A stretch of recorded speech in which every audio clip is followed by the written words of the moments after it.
aren't just like readily available. So the first thing is, how many businesses do you think there are in the United States? This great country, how many businesses? But thank you for letting me know. I appreciate that. More data can never go wrong, right? Except when it's wrong. What about you? How many do you think? A million. He said low, I said Okay. Alan, how many? 750,000. So we got 100,000, a million, 750,000. Anybody going home with that boat from The Price is Right? What's going on here? How much? $1 up. How many do you think there are? 3 million. 2.5 million. 50 million? What? 50 million. He's actually the closest. There are 32.5 million businesses in the United States. Go us, right? Lots of entrepreneurs out there doing stuff. Person to one business does not have to be how it works. So this is the IRS definition of a corporate organization. There are 32.5 million businesses in the United States. So this is roughly what our jungle looks like for our elephants, okay? So how many have security? A fifth? Well, we're all drinking fifths. 500,000? Now, the challenge here, of course, is what's the definition of security? Right? Ask two nerds, get three answers. Plus, self-reported, right? So the people who don't even know what they're talking about are the ones who reported themselves for this, right? Oh, yeah, I got it. I mean, they could have a blue team. I mean, blue teams are cooler, right? No. Y'all can kick his ass afterwards. I don't mind.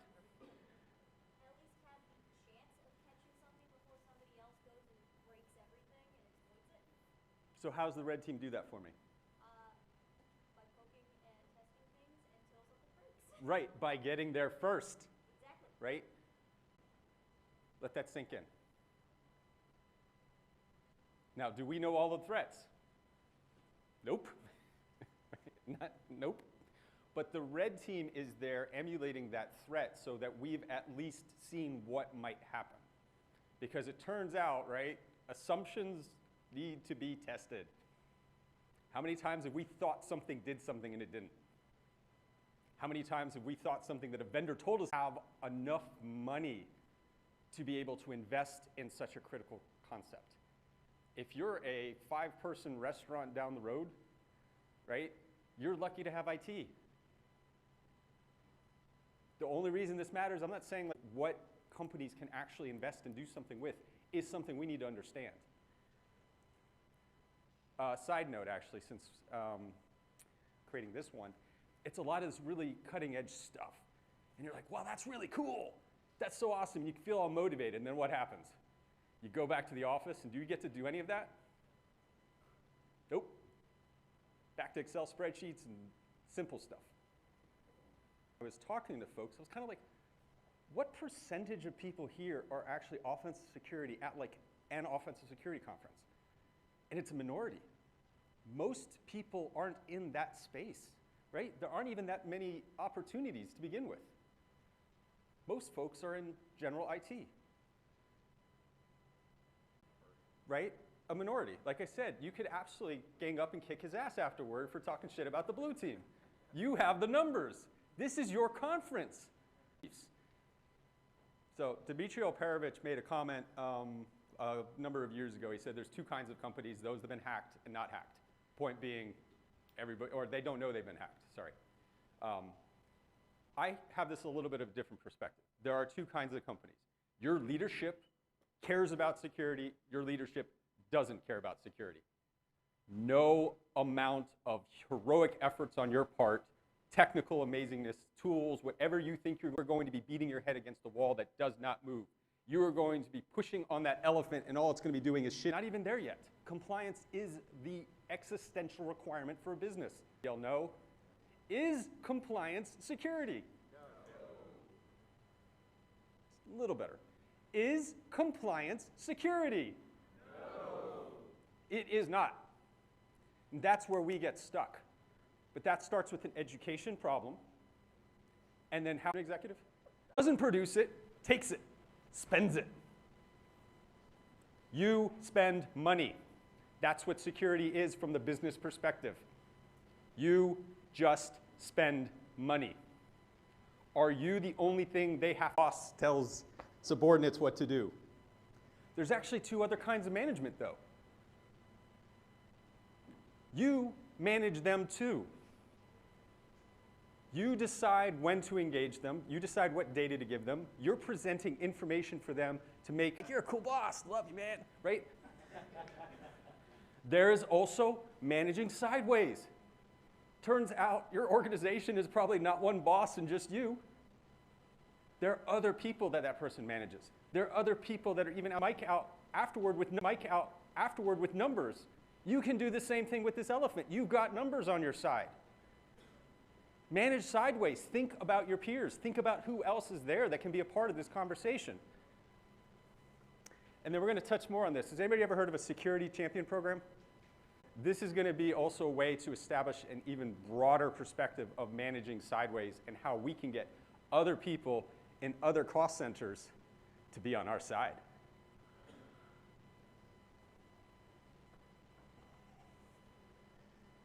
All right, convincing the elephant. What is the takeaway from this slide already? What? Food motivation? I mean, possibly. I mean, we're offering them something, right? But going back to the way we talked about the elephant, what's the key thing that, I don't know, is bold and underlined there? Put it in their perspective. Them. It's about them, not you. How do you know what their answers are? Who said that? You gotta ask them. That's, I want you to say that into the mic. You've got to ask them. Just ask. How was your morning? Your morning is amazing. I feel like you're kissing ass a little on that one, but I'll take it. I appreciate it. People like to talk about themselves. Just ask. Hey, boss, like, what's going on? I heard some things. What are we doing next quarter? What's happening? How do you feel about the company? How do you feel about your boss? You can ask those questions. You can build that relationship.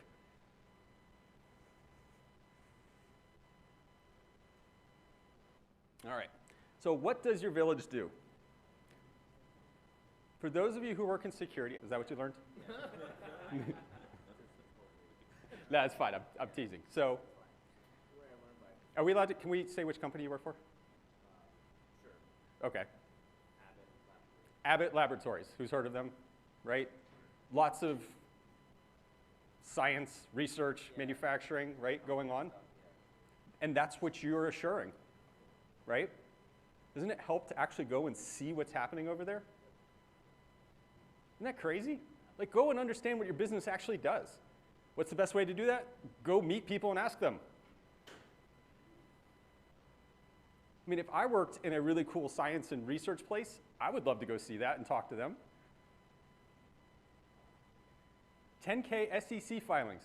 Did you know that your public company is required to tell you everything transparently?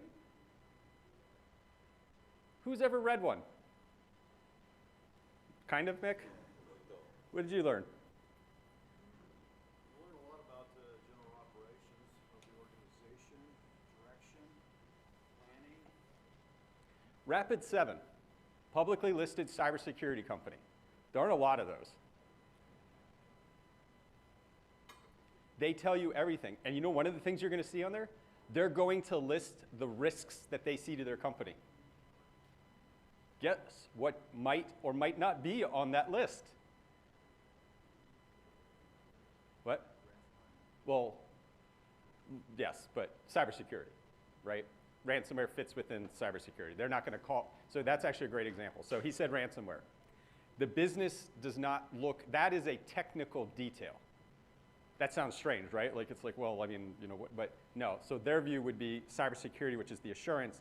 ransomware is a primary driver, probably the biggest primary driver to actually get that word cybersecurity even on the stupid list. But they'll tell you. You can hear all the way from that, really whatever guy that's up in the clouds, or they tell you where you fit. Investor briefing, same thing. You can listen to that person sweat live to do getting questions every quarter. Those are fun if you've never been on one. They can be really funny when it's your own company and you're like, huh. News articles about you, and then a hat tip to Malware Jake Williams. Most leadership, you can find out what that is. You might even learn something.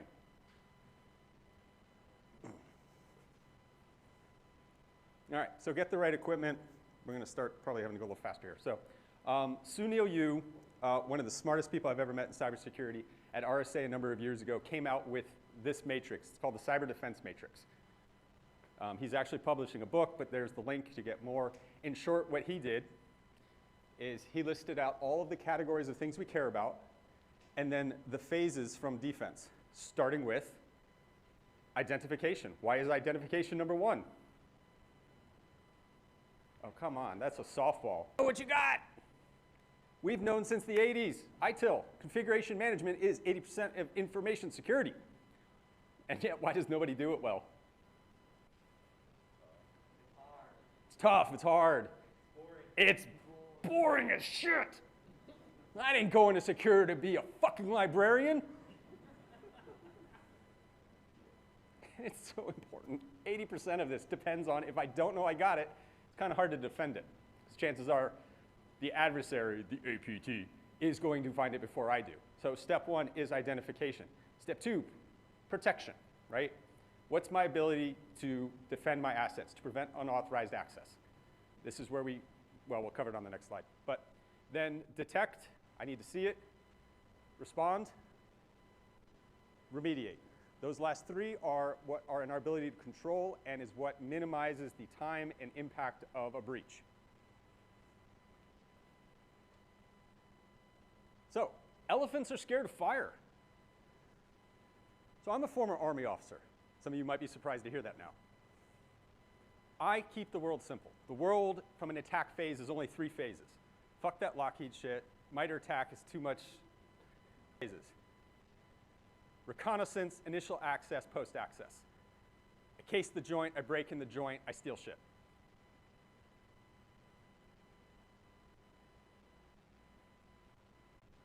What happens next is what you care about. That's where we drop additional code to accomplish our goals. That's where I'm ransomware. That's where I'm stealing something. That's where I'm learning more and going through that, right? That has much more business value than just shell. So, if elephants are scared of fire, what is fire? I know these are a little hard to read, but expert data-driven insights for risk analysis that we can do to mitigation. Not, here's a problem, we have to do this, and, or hackety hack, hack, hack. That was a reference to Tim's joke earlier? No?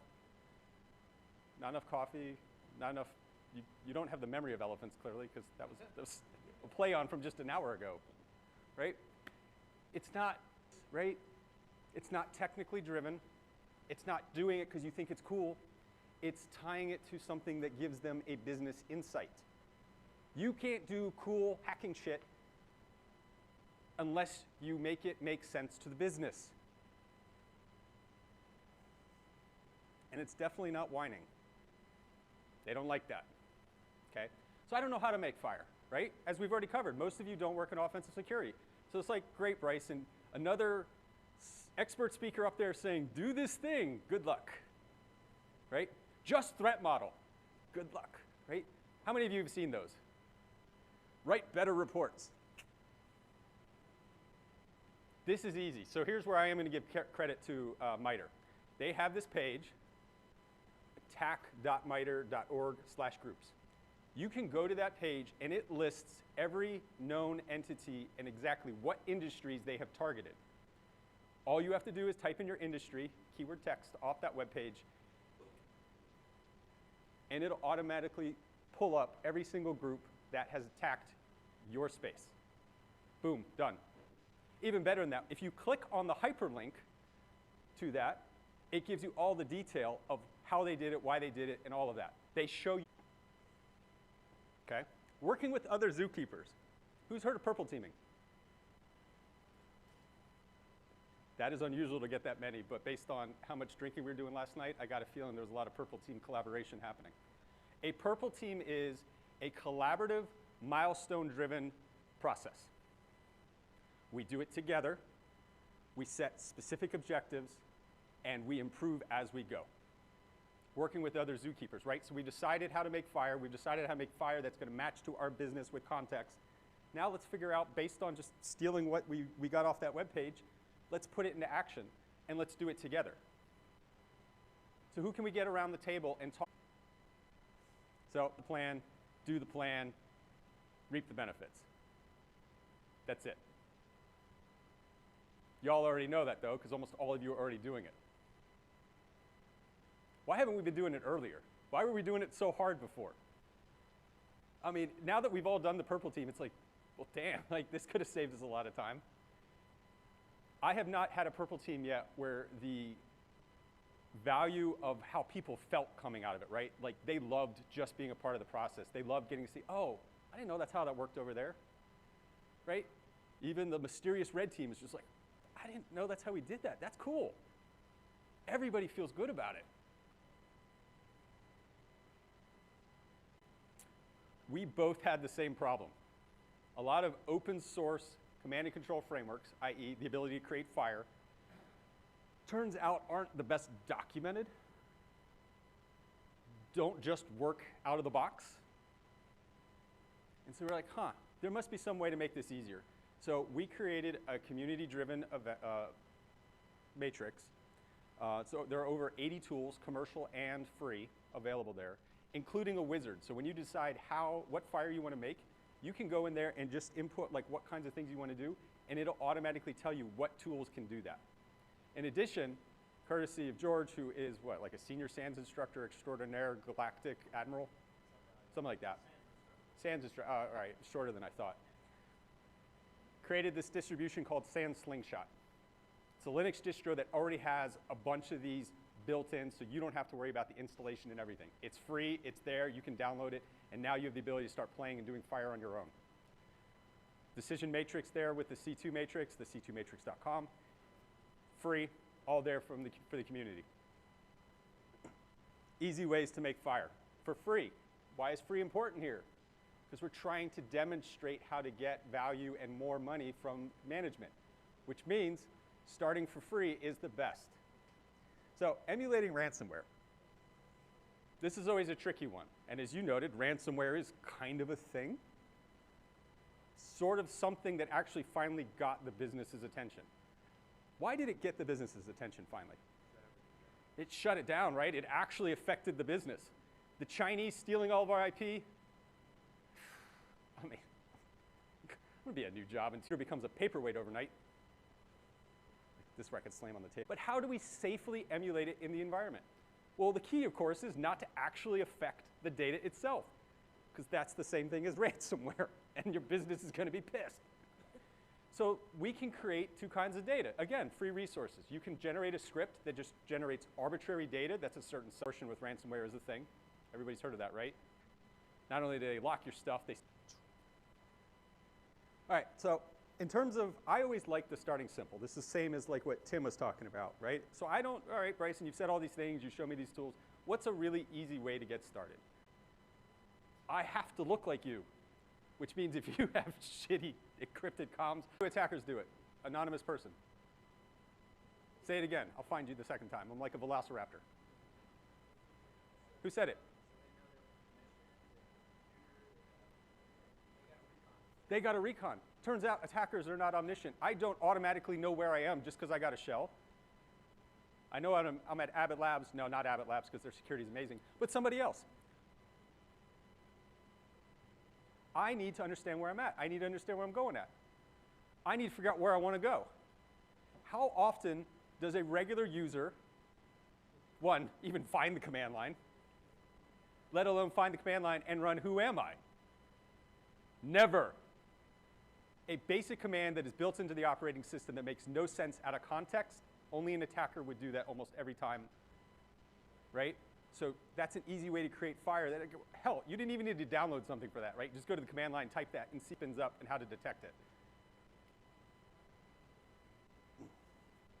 How many environments run PowerShell? All of them. How many environments know they're running PowerShell? Less than all of them. How hard is it to catch PowerShell? Fall out the chair easy, says another SANS instructor. Talking to the mic, sir. It's fall out the chair easy if you have the right orchestration and visualizations. Process invocation of PowerShell.exe. Jesus Christ, that's it. That is it. They can then do other things, but that is the table stakes. Take just the basic calling out the things that are already in your environment off the table, and now make the attacker have to work, right? Going back to Tim's whole talk on being lazy, hackers are lazy too. Why? Because why try hard if you don't have to? Dude, you just gave me all this stuff. I'm going to take it. You're not monitoring for who am I? Well, that's how I'm going to figure out where I'm at. I mean, that was a great story earlier. How easy would that have been to catch? They were literally giving themselves away. All right, we'll skip that. LOLBAS. Anybody? Hackers are lazy. Why bring my own code if you're giving it to me? Olaf Hartong, link, more detail, lists the latest percentages of what LOLBAS is being used in the environment by attackers. You want to know a great place to start to just take easy tricks that are already in my environment? I don't have to download any additional code to test the person. I don't have to look at everything. Just look at the few things that seem to be the most important to the business. Maybe the server that has financial data on it is all we need to worry about to start, right? You don't have to think big. Just start small. Circle the wagons around something that you know is really important to the business, and then grow from there. Track each engagement, each improvement, each blue team and red team win. And I explicitly put both sides out there. Each side needs to have individual wins. 2, that's your output to management.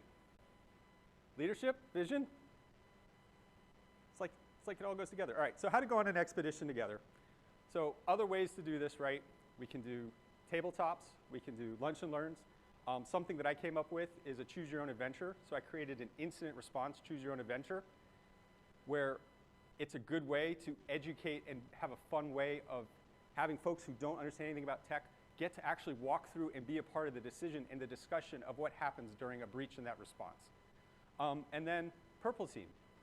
Why not invite HR or finance to sit on the purple team? Surprisingly, they're actually going to think that's really cool.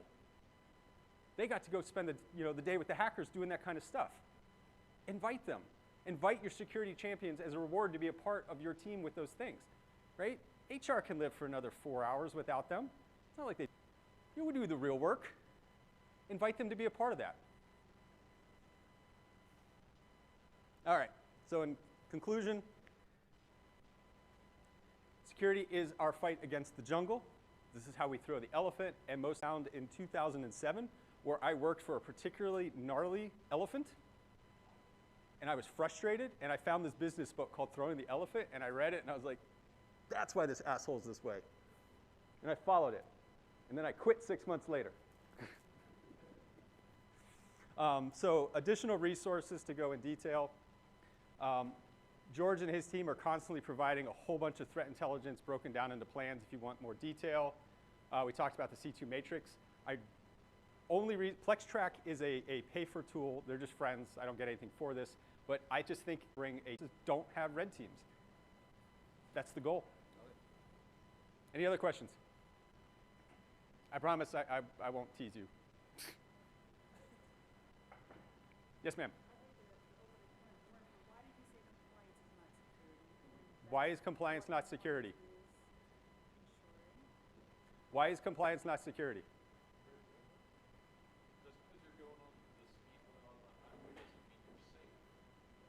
Just because you're going the speed limit on the highway doesn't mean you're safe. Compliance is, so it's not, yeah, it's a good start. And that's my point. Yeah. Not meaningless. No, no. In fact, that was my entire emphasis, was putting in context, because many security people are like, oh, compliance. It is absolutely mandatory. It is the safe speed for security, but it's not like actually security focused. Right. Yeah. Good question. Thank you. All right. See you around the conference.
Now,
all right, so what I'm going to do during this is I'm going to show you live API examples, make requests to them, we'll get responses back, and then we'll look at them and say, that looks like a lot of information. In fact, that looks like too much information. Why are you sending me the GPS coordinates of this building? Right? I don't need that. I also don't need to be able to for them because really that's not where I belong. But to answer the question, who would do that? I would, right? Like that's the answer, or attackers or hackers, put a name on it, whatever you want. But you could tell people if you ever present a pen testing report or any kind of security report and the answer that you get back is who would do that, you just say Jason Kent would. And then leave it at that and let them go figure it out, right? There's another guy named Jason Kent that does AV stuff. There's a guy in Columbus named Jason Kent who apparently is a deadbeat because the police keep showing up to my house. So he looks at me and goes, yeah, you're not the guy I'm looking for, and they leave. But it makes my wife worried when the police show up and they ask for me by name, right? All right, so who am I? And why did I end up here? I break into web applications, and I work for a company that does web application analysis, but we do it in a little bit different way. We look at API endpoints, and we look for automated attacks that are hitting them. So I know what shopping bots look like. I know what all of the account takeover bots look like, OpenBullet, Sentry MBA, all that kind of stuff. So I work on bots a lot, attacking API endpoints. But I've been working on web apps for a long time, and when they hired Garage to see if it worked, I just opened his. And then when I did the responsible disclosure, I said, you know, I'm like 10 lines of Python away from public listings for APIs and what APIs are out there.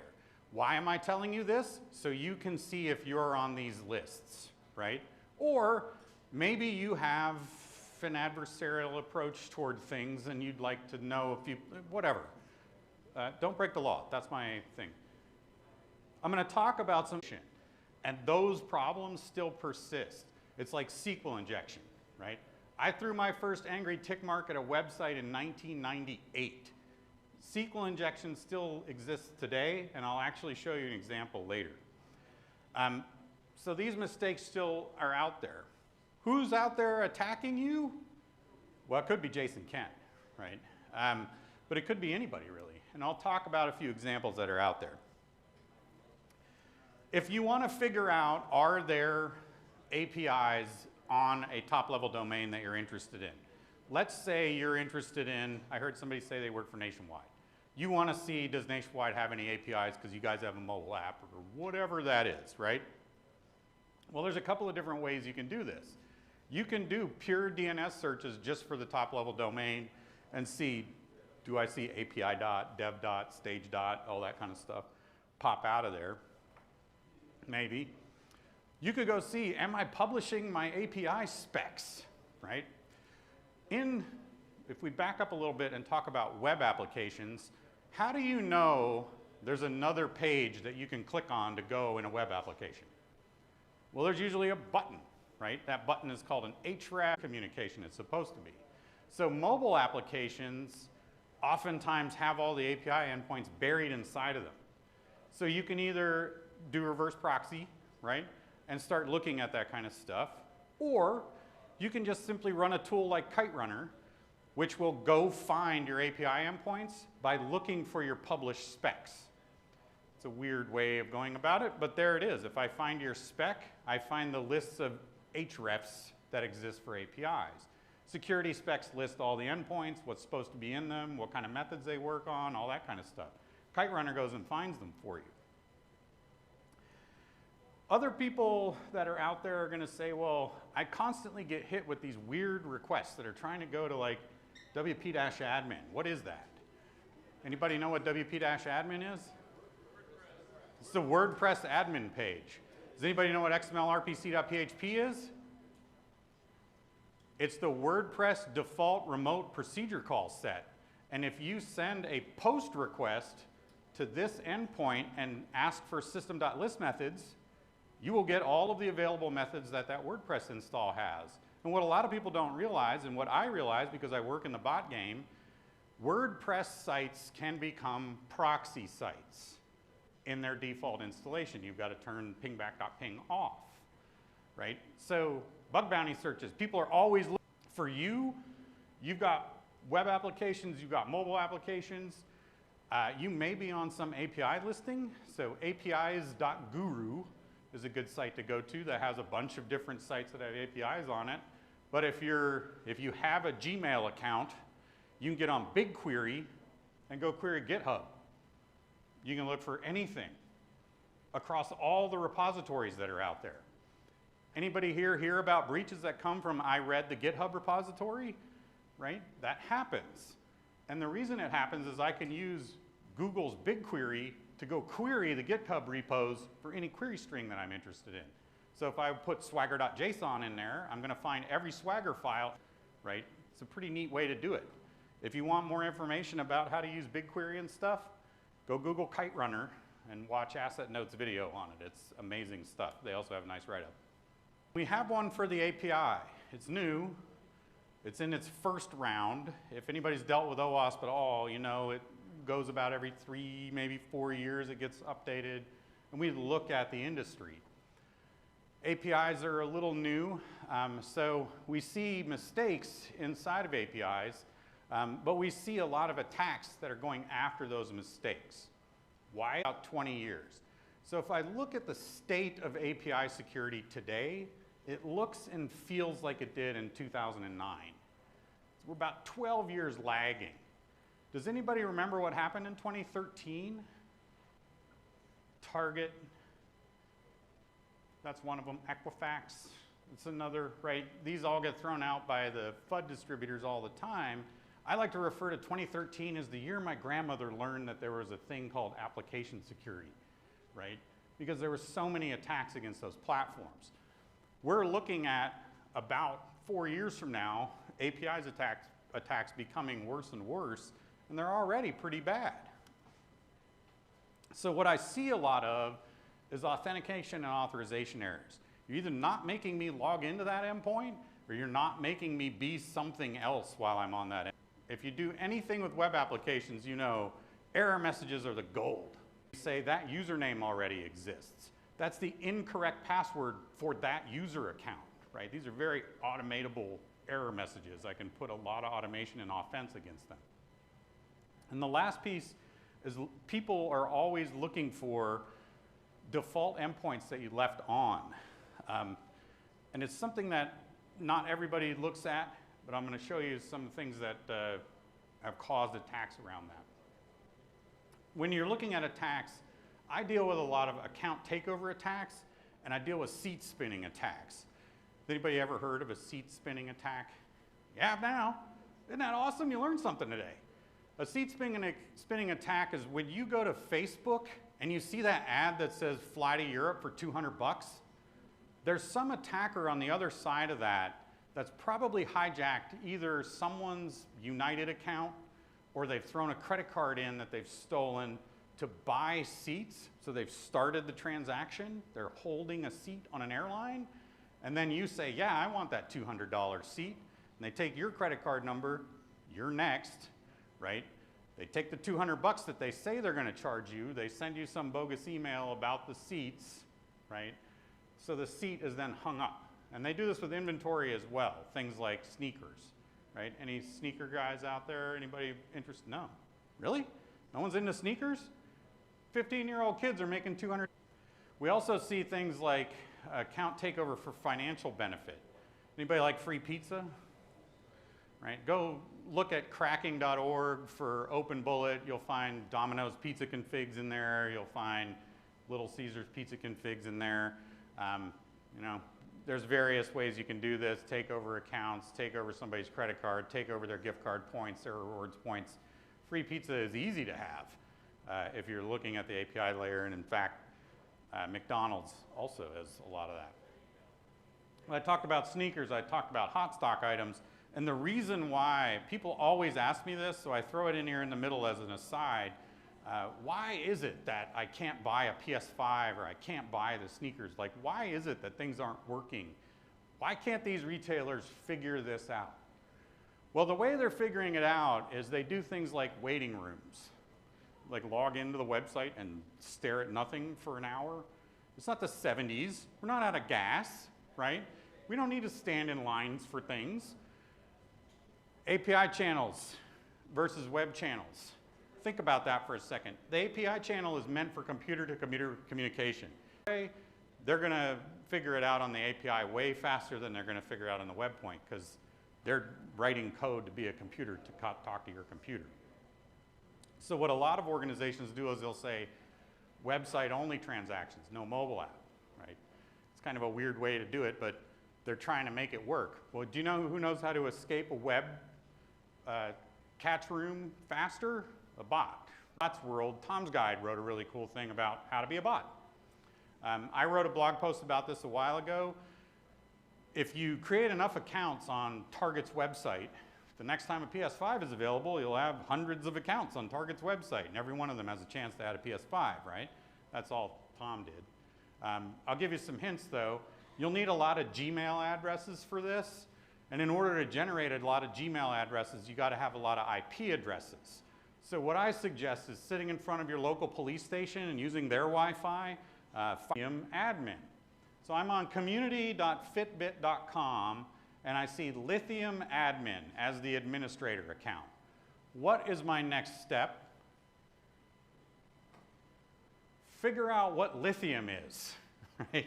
I mean, I know what lithium is as like an element, but in this context, lithium is a company, and Fitbit buys their community forum from this company. Well, isn't that neat? And if I look at this query string, I see this really weird thing right here, right? Anybody know what that is? It took me a while to figure it out, so it's okay if you don't. Of course, you're going to figure it out fast, and I'm going to feel stupid. It's the tenant ID for Fitbit. So, question to you. If you go do a DNS query on lithium.com, and it comes up with 4,000 entries, and they all look a little alphanumeric like that, what do you think that is? I log in to Fitbit. I'm reading Roku.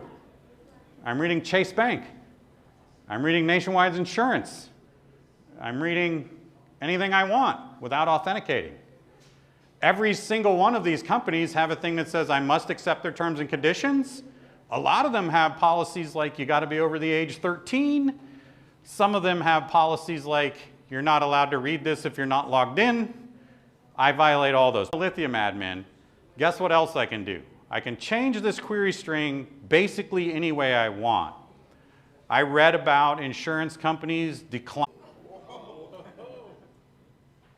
That's expected behavior. You're looking at a public website.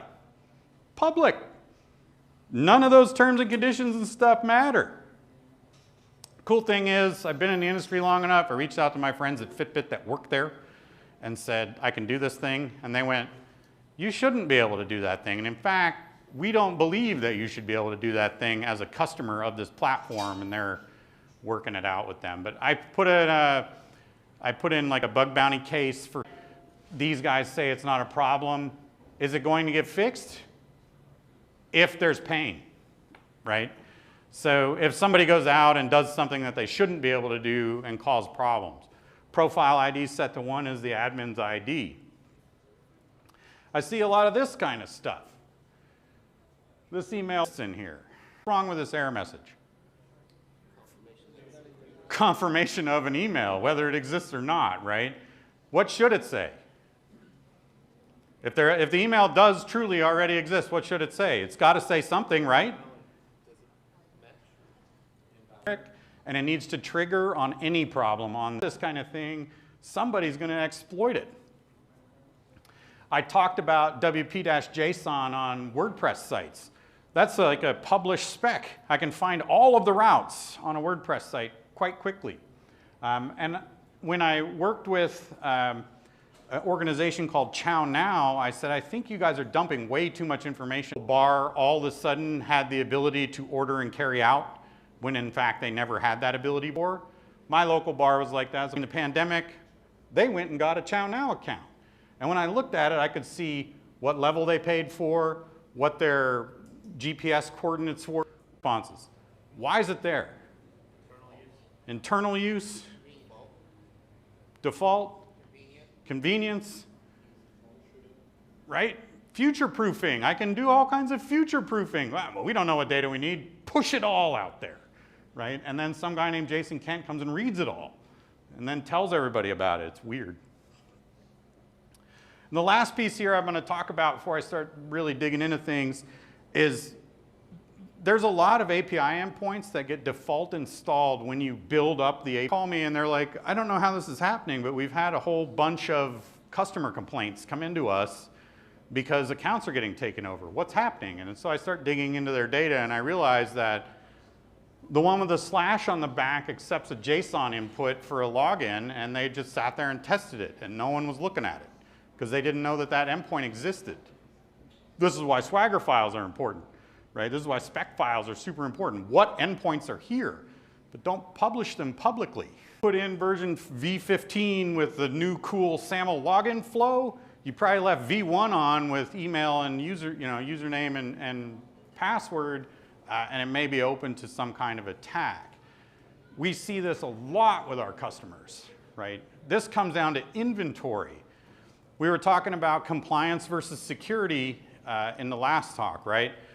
Is it secure if it's compliant? Did everybody understand and establish the answer to that? Is it secure if it's compliant? No, right? If it's secure, it is compliant, but if it's compliant, it's not necessarily secure, right? I call compliance regimes just a big long list of compromises that were made in meetings with too many people, right? That's how you end up with a compliance standard. So when I start to look at compliance standards and start to have an understanding of compliance standards, I start to understand that compliance standards are important. And the very first step in compliance standards is inventory. Which endpoints do you have alive, right? That's step 1. And I don't ever tell anybody step 2. They never seem to be able to make it through step 1. I pick on WordPress a lot, and it's important that I do because they're a real problem in my industry. Default WordPress installations become reverse proxy endpoints pretty fast as soon as they're stood up. If you guys are dealing with, I've got a WordPress site, but it's running slow, go look at the traffic on this site. They're using pingback.ping, they're posting to XML RPC. It's very easy to see, easy to stop, but it's the default install. WP-JSON also, what's out there? I can see everything I want. And the last thing that you want to have a PHP endpoints, right? This is on a website, not on an API site, but it's an example of that behavior. This is an API site. Somebody was trying to enumerate orders, right? They want to look for order numbers to see the status on the orders for this company. This is half the requests that I got in 20 minutes, 2 IPs, right? We use machine learning to surface this stuff, but you don't really need to see machine learning to surface this stuff. That makes it faster. But keep in mind that that behavior is important. So I did a responsible disclosure earlier this year. You might have seen me on White Hatter or one of those places. I had this greenhouse in my backyard. I've got a farm. And in my greenhouse, I was growing cucumbers. I found these neat little Jamaican cucumbers, and I was growing cucumbers, right? I'm weird. It's okay. I wake up one day, and all my cucumber plants are cut off right at the bottom. And the plants are gone. And I'm like, the heck? So I need technology now. So I bought this Casa webcam, cheapest webcam that they have there. And then I signed up for an account. And I realized that when I was working with the API a little bit, that if I put the wrong username in, it told me account not found. And if I put the wrong password in, it told me password was incorrect. And so I immediately opened a responsible disclosure with them and said, listen, you guys need to fix this because I can use this to enumerate accounts. And I sent them a list of valid user accounts, right? That's an easy way to do that. And so now it always says this. It always says your password's wrong, no matter what you type. Bad username, bad password. It's very confusing. I like it. It was a groundhog, if you want to know what was getting in my greenhouse and eating my in the blog post, and everybody thought it was so cute. I didn't. No, I don't have it laminated. Then I was going to do a live demo. How many of you guys have recognized that there's it's a P word. People keep saying it, something about a disease going around, pandemic. You're aware there's a pandemic, right? We haven't done this in a while. All of us got together. And so I want a Toyota Tacoma. I want a specific truck. I have a Toyota Tacoma. I want another Toyota Tacoma. Seems easy enough, I think. Or by the day they're made. I don't know. They're not sequential at all, right? So what I did was I took that API query and I went into Burp. And this, you're never going to be able to read this, and Burp sucks at being able to present on. To swell it up big enough. I guess I could use an accessible thing, but it doesn't matter. That's the GET request for that vehicle's VIN number Monroney thing. So what do I need to do to find valid VIN numbers? Anybody guess? Cycle through.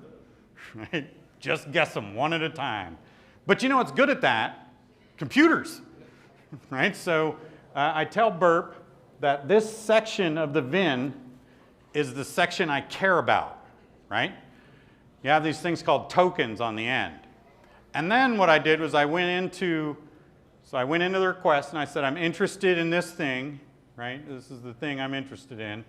And then I went up to the payloads. What screen am I on? Neat. All right. Then I went up to the payloads and I said, I just want to enumerate these numbers. How long did it take me to get to that point? Oh, yeah. Yeah, it took a while. So what I'm doing now is I'm writing a hook into Google image to text, and then I'll create a thing for that. Seems easy enough, right? All right.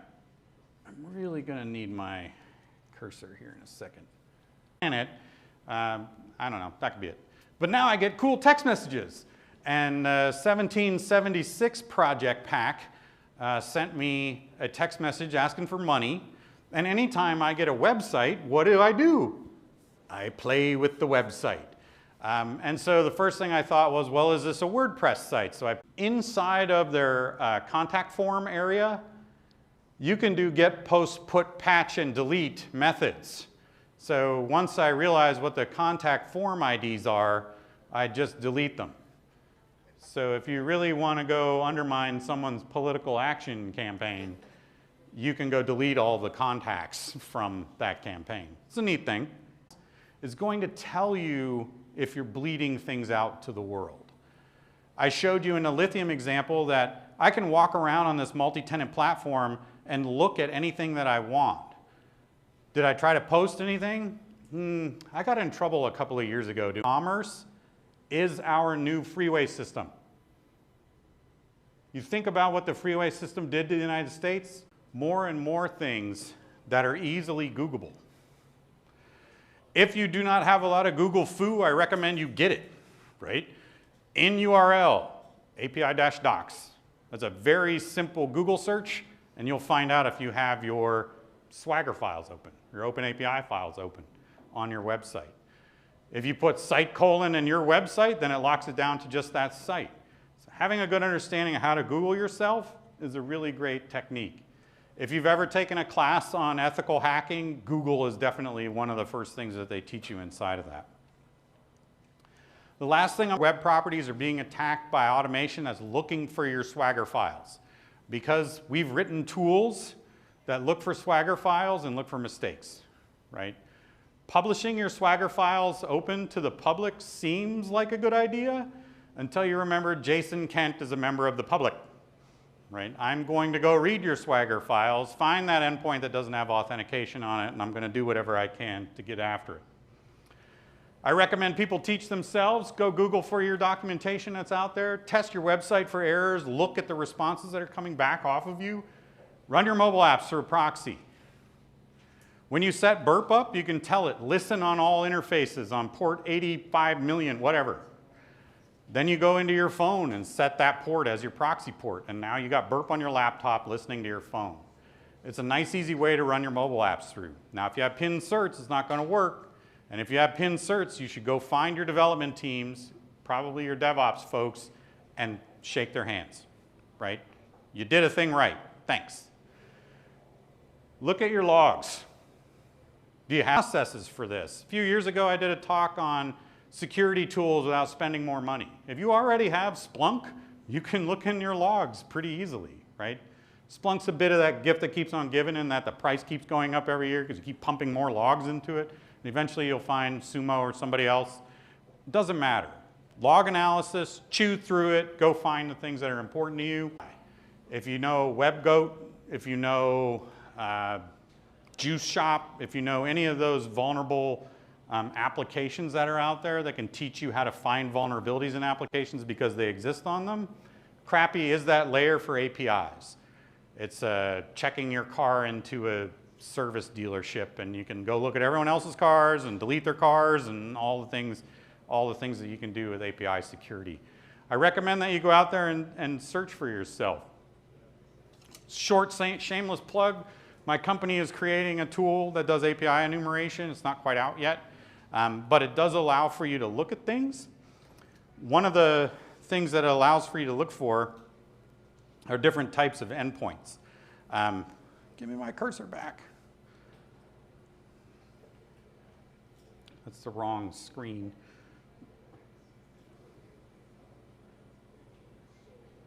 So here's brewdog.com.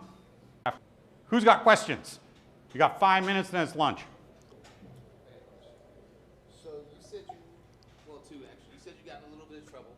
You're not under a gag or an NDA. Could you share a little bit of that with us? And like, what you're doing, you're exploring. What are the legal ramifications? Is it because you call them and tell them about it? Are you cleared by the law, or where does that become kind of illegal? Okay, so the first question was, how did I get in trouble? When you leave a delete endpoint on, I might push that button, and you might get mad about it. And I did a thing with Chow Now, and I deleted one of their customers. Big customers? And they got pretty pissed about it. And I said, you probably shouldn't do that. But yeah, they got mad. Our lawyers got with their lawyers. It's all a thing. So having somebody behind you with lawyers doing this kind of research is important. And that's no truer than like pen testing organizations that do physical pen.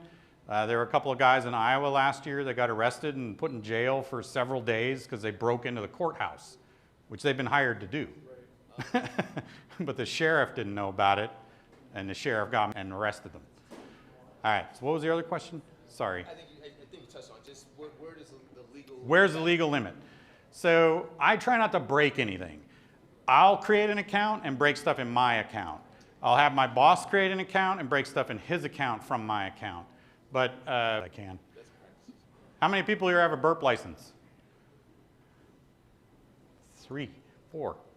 Just goes to show you the AppSec version of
Threat and vulnerability management leader for a Fortune 1000, also CEO of Circle CityCon. Anybody know of Circle CityCon?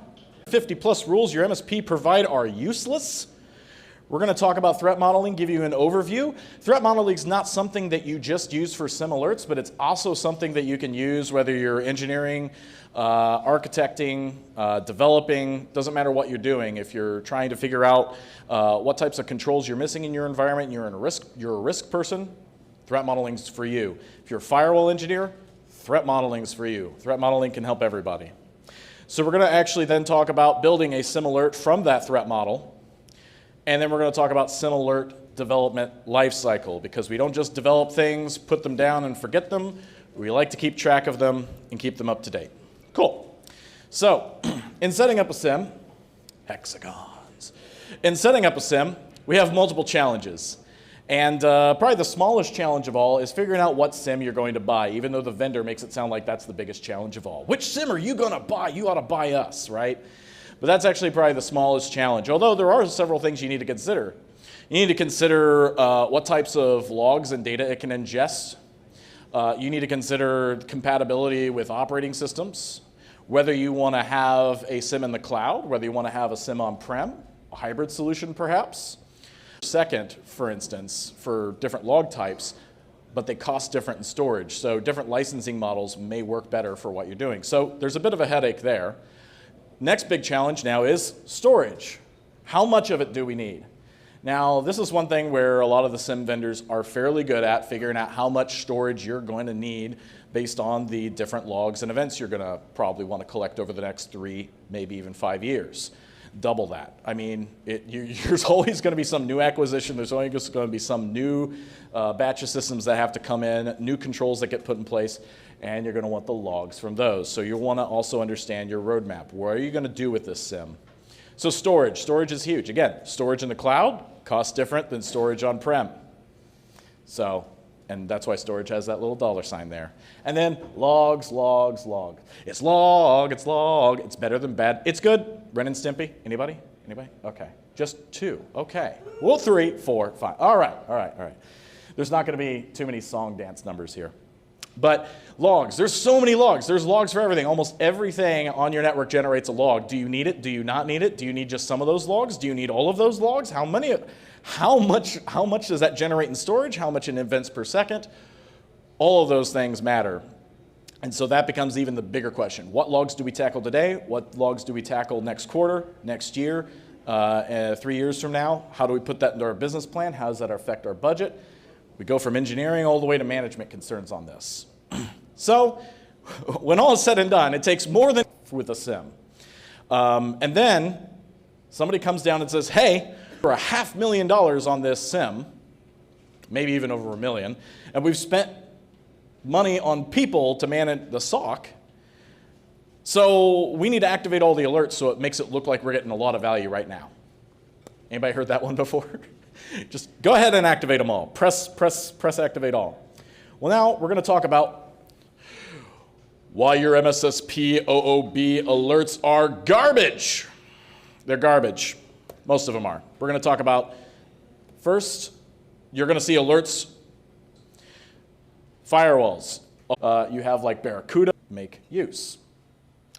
Logs that aren't feasible to gather or will take a long time. This has been interesting because how many lost a lot of logs because their users now work from home and their endpoints are no longer on-prem feeding you logs about what's going on those endpoints? Yeah, so those might take a long time to figure out how do we engineer those work from home logs back in because they're maybe not on the VPN all the time. You might have EDR and that would work because those feed up to the cloud and everything, so that's good. But you don't always get those. So there may be logs that aren't feasible to gather or are going to take a long time. So we're not going to focus on those to start either. Okay? Alerts that need to be threat modeled and modified to your context. So a little bit more on the context, but more around the threat model. What are we actually trying to stop here?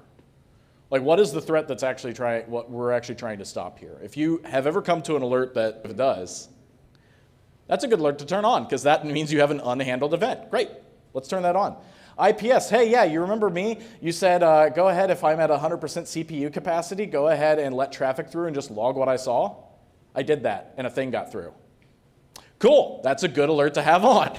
Let's have those on. So those are the types of alerts, and there's many others too that could be in there, but they're probably less than 20. There are probably less than 10 alerts that are probably valuable to you out of the box that you can turn on and have a pretty good trust that you're going to get some kind of alert that you can do something with immediately after.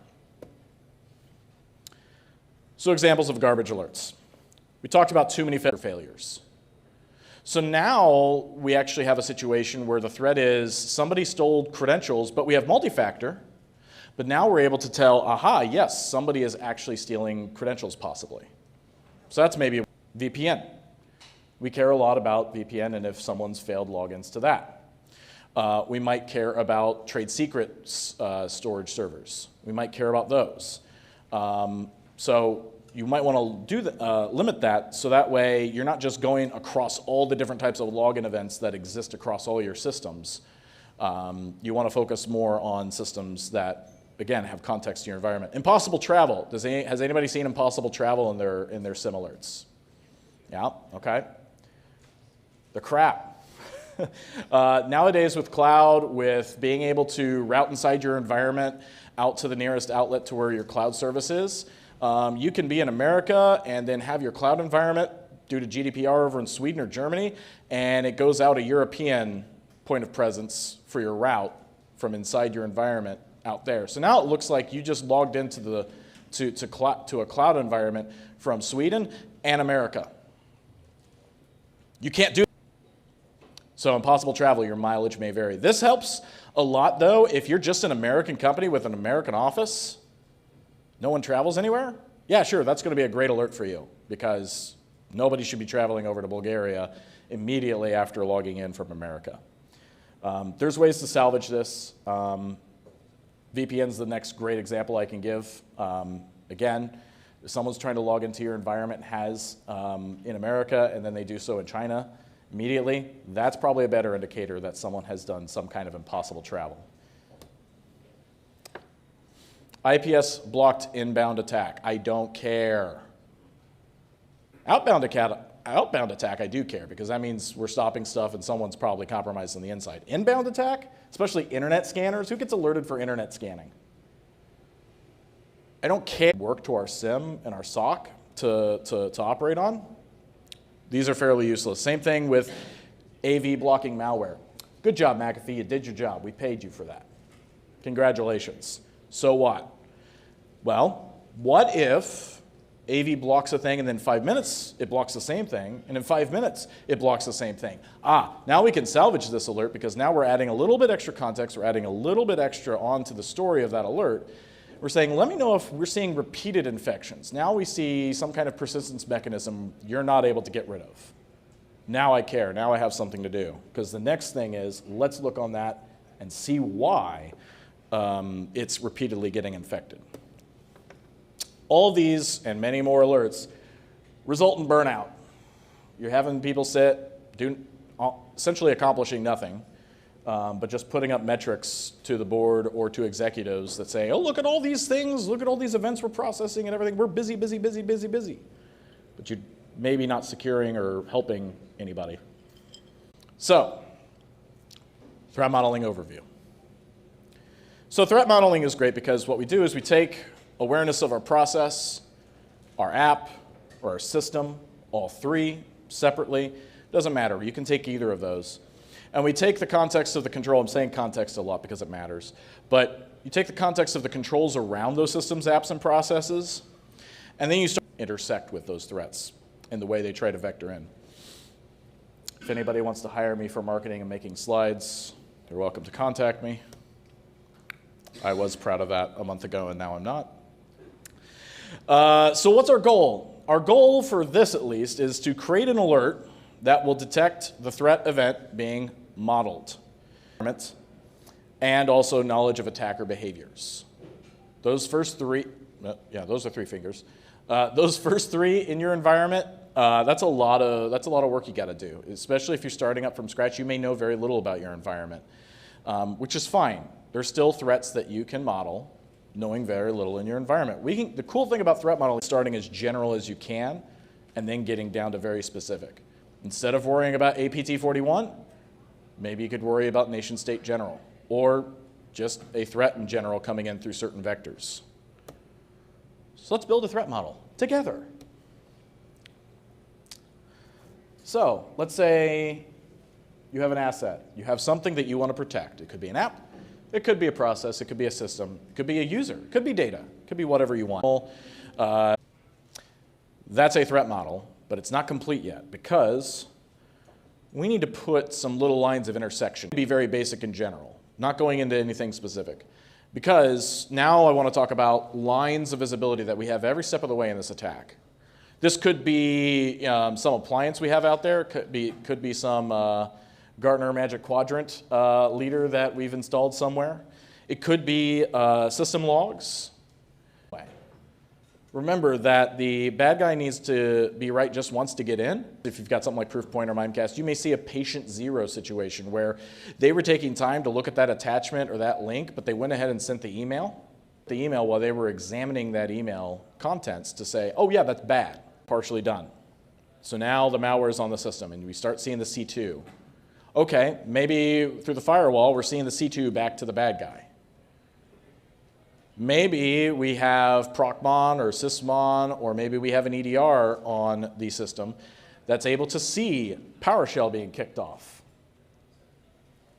SPNs being accessed. There's all sorts of different things that we can think of that are events that we can actually log, that we can actually take back and be able to paint the story of what we're talking about so far. We can see when they're taking that Active Directory access, or not Active Directory, domain admin access, and moving over to your Active Directory servers or to some other server. Is it the firewall? You know, again, we can see, does that workstation usually access the AD server like this? Do they usually RDP in, or do they usually use WMI in? Is that something that usually happens? Once they're in Active Directory, is it usual that a user account is provisioned into privileged, that is created and then provisioned into privileged status that quickly? Let me tell you what, that is the fastest ServiceNow ticket I have ever seen for something in your environment if you're provisioning properly. And also, what in the world was a domain administrator doing provisioning that access? That doesn't make sense. We usually have a service account of some kind doing that. So then they go over and maybe sometimes, maybe not. Maybe you have a B2B relationship you're working with there. And then, of course, you know, we see the exfiltration. We can see the exfiltration in other ways through firewall and other things. So anyway, just giving you the concept that every single step of the way, there are points of visibility along this attack that we can have. And you may even find by threat modeling, we don't have those things. So think about the stuff you don't have. DLP. I didn't even mention DLP. Which, you know, maybe you have that, maybe it's useful, maybe it's not, but you could have DLP in there to help you as well. And so now you maybe even help the engineers and architects figure out where do we need controls, where are we missing controls. Another great person to have already looked through a lot of scenarios that they're worried about from a loss event perspective And they're going to probably be able to help you to figure out who they're worried about and also that target, what they're worried about being stolen, losing confidentiality, integrity, or access to. So we've got our threat model. Yay. There's a lot of work. So from there, we need to identify interesting logs and fields. You don't need all of the logs to satisfy creating an alert for the threat model. Once you've done enough threat modeling, you may find you don't need the vast majority of the logs that you have been gathering. Or maybe a lot of them you just need for further investigation, but you don't need to, modeling will help you figure out what you really need and then what you need to investigate, because we'll go into creating a playbook after we've created and tested our alert out. But you want to identify those interesting logs and fields, bring those into your environment, create and test your alert, create a playbook. I mean this in two ways, or I can mean this in two ways. You have a SOAR, maybe. Not a SOAR on your thumb, but threat events being detected by your SIM. Cool. That's great. You should playbook that. You should also write a paper playbook, if you will, that instructs and trains your SOC users on how to go through and investigate this alert. It should include the threat model.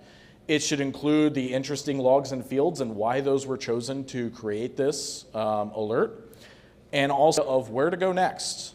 You know, what are the next steps you need to do to investigate, to validate that appropriately, and then to go in and start responding to it and cleaning up. And there should be an entire decision tree on who to work with to disable accounts, to gain access to systems that you need to gain access to if you don't have access to those.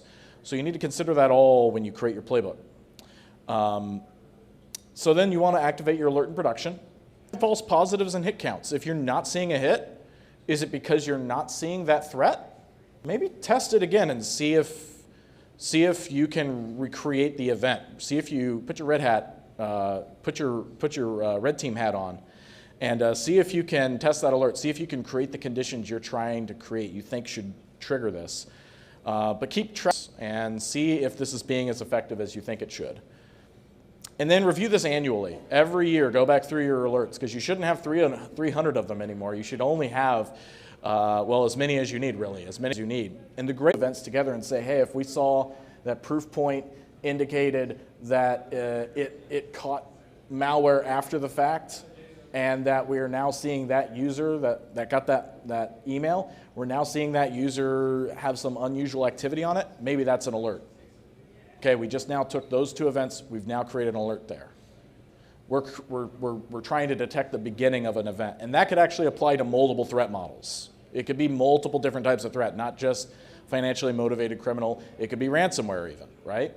And so we can go to the middle. Another great way to actually determine how threats may move through your environment is simply by using the.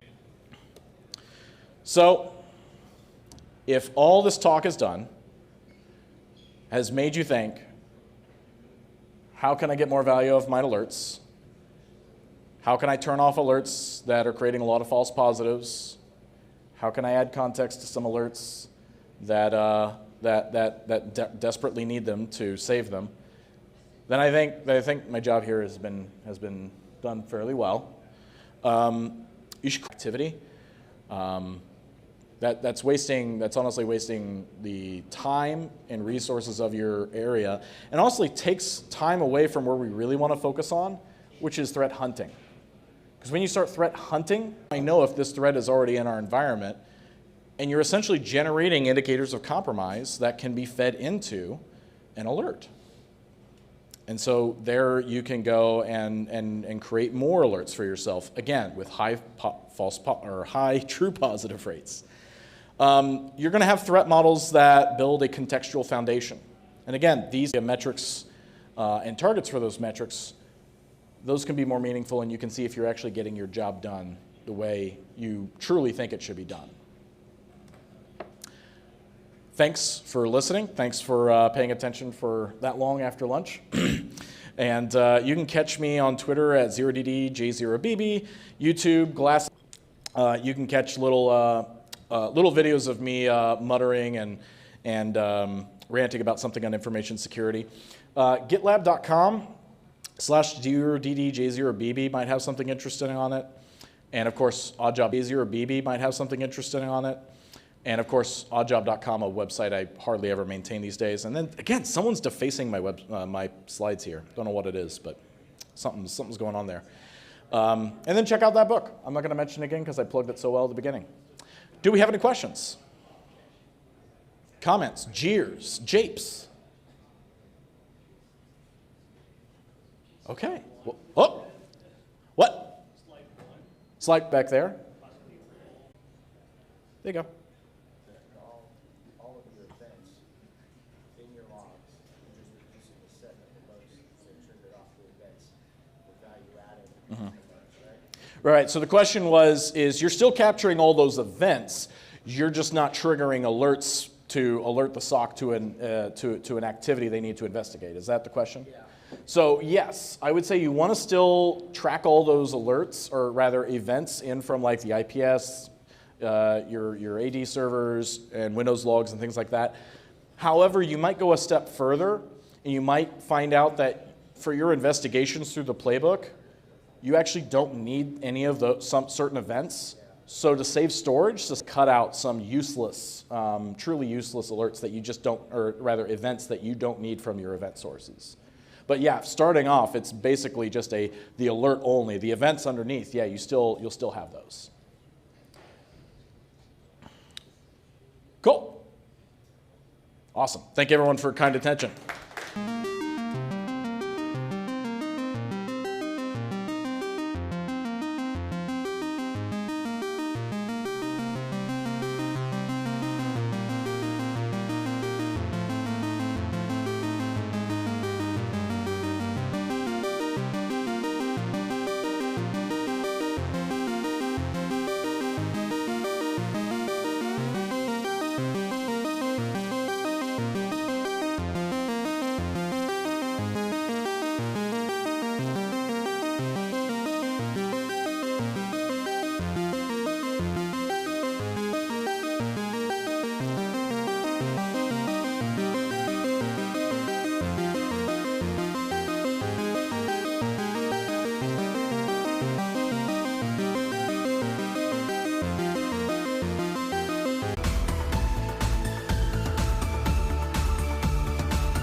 Exercise framework, version 2 is coming out December 2nd, I think. I don't know, I have to look at my calendar. It's almost ready.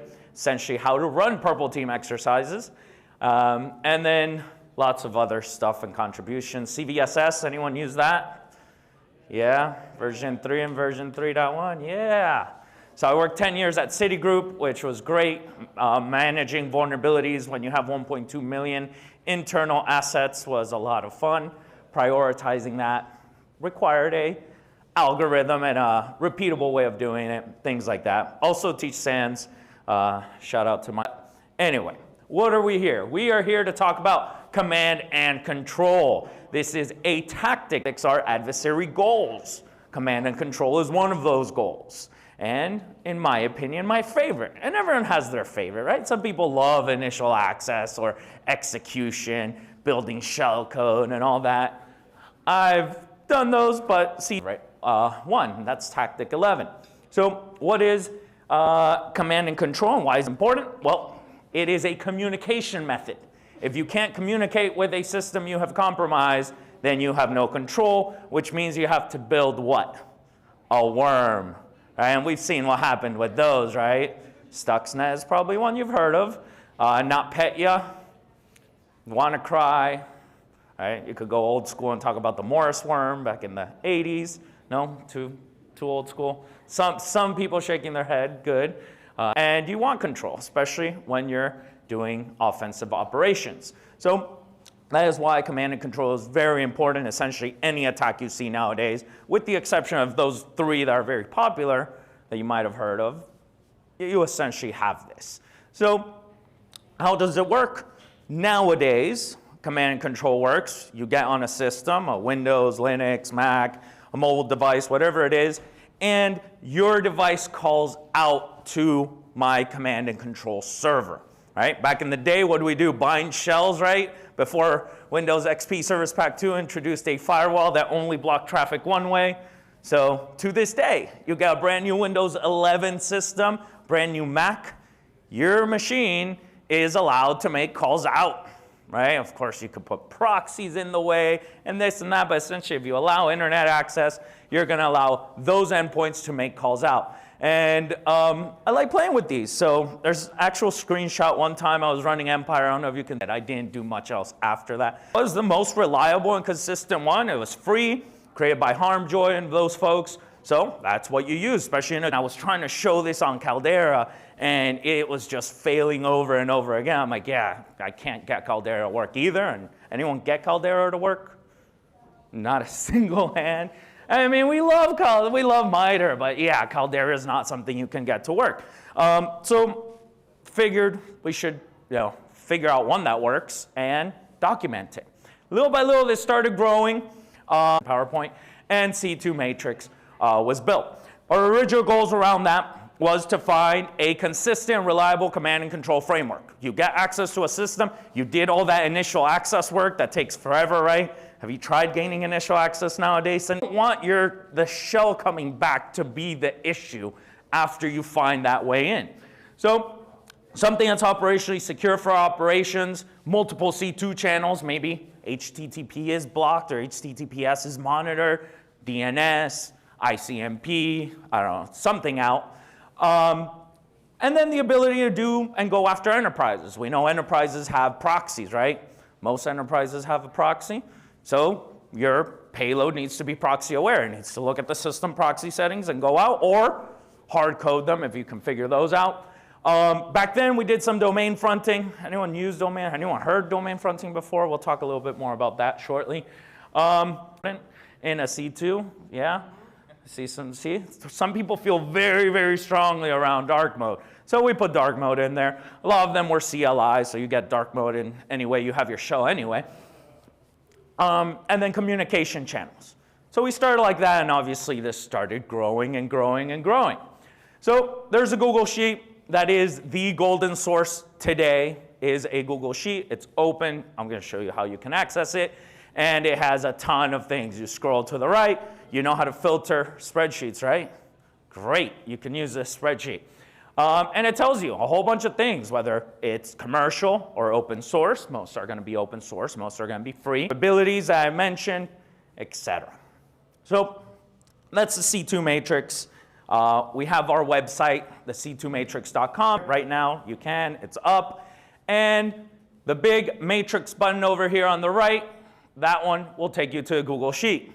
And there you have all this information of what you want to use. But for Hackfest, I want to release some other stuff, like making it easier to choose what C2 to use. Because great, now you have a list. Awesome, George, you created a spreadsheet. High five. Really take pride in my spreadsheet creating skills. But what else did we build? Well, we built this Ask page. You click on Ask, and then it asks you questions about your C2. Like, what are you going after? Windows, Linux, or Mac? So if you're going after Windows, you say, I need Windows C2 that has the ability to create Windows payloads, right? That's kind of important. How many open source tools are documented? I don't have cool stats that have actual research like Bryson does, but I'm going to say very few, right? Like, documentation is not the strong point of most C2 developers. So we said, well, these are free. They're being used. Why don't we create this documentation page? So if you click on documentation up here, you get to the how-to. It's a Git book. You select your C2, and it tells you how to install it, which we then found another problem. Have you ever tried installing these C2s? You all heard of Kali? So before, Kali only had Metasploit.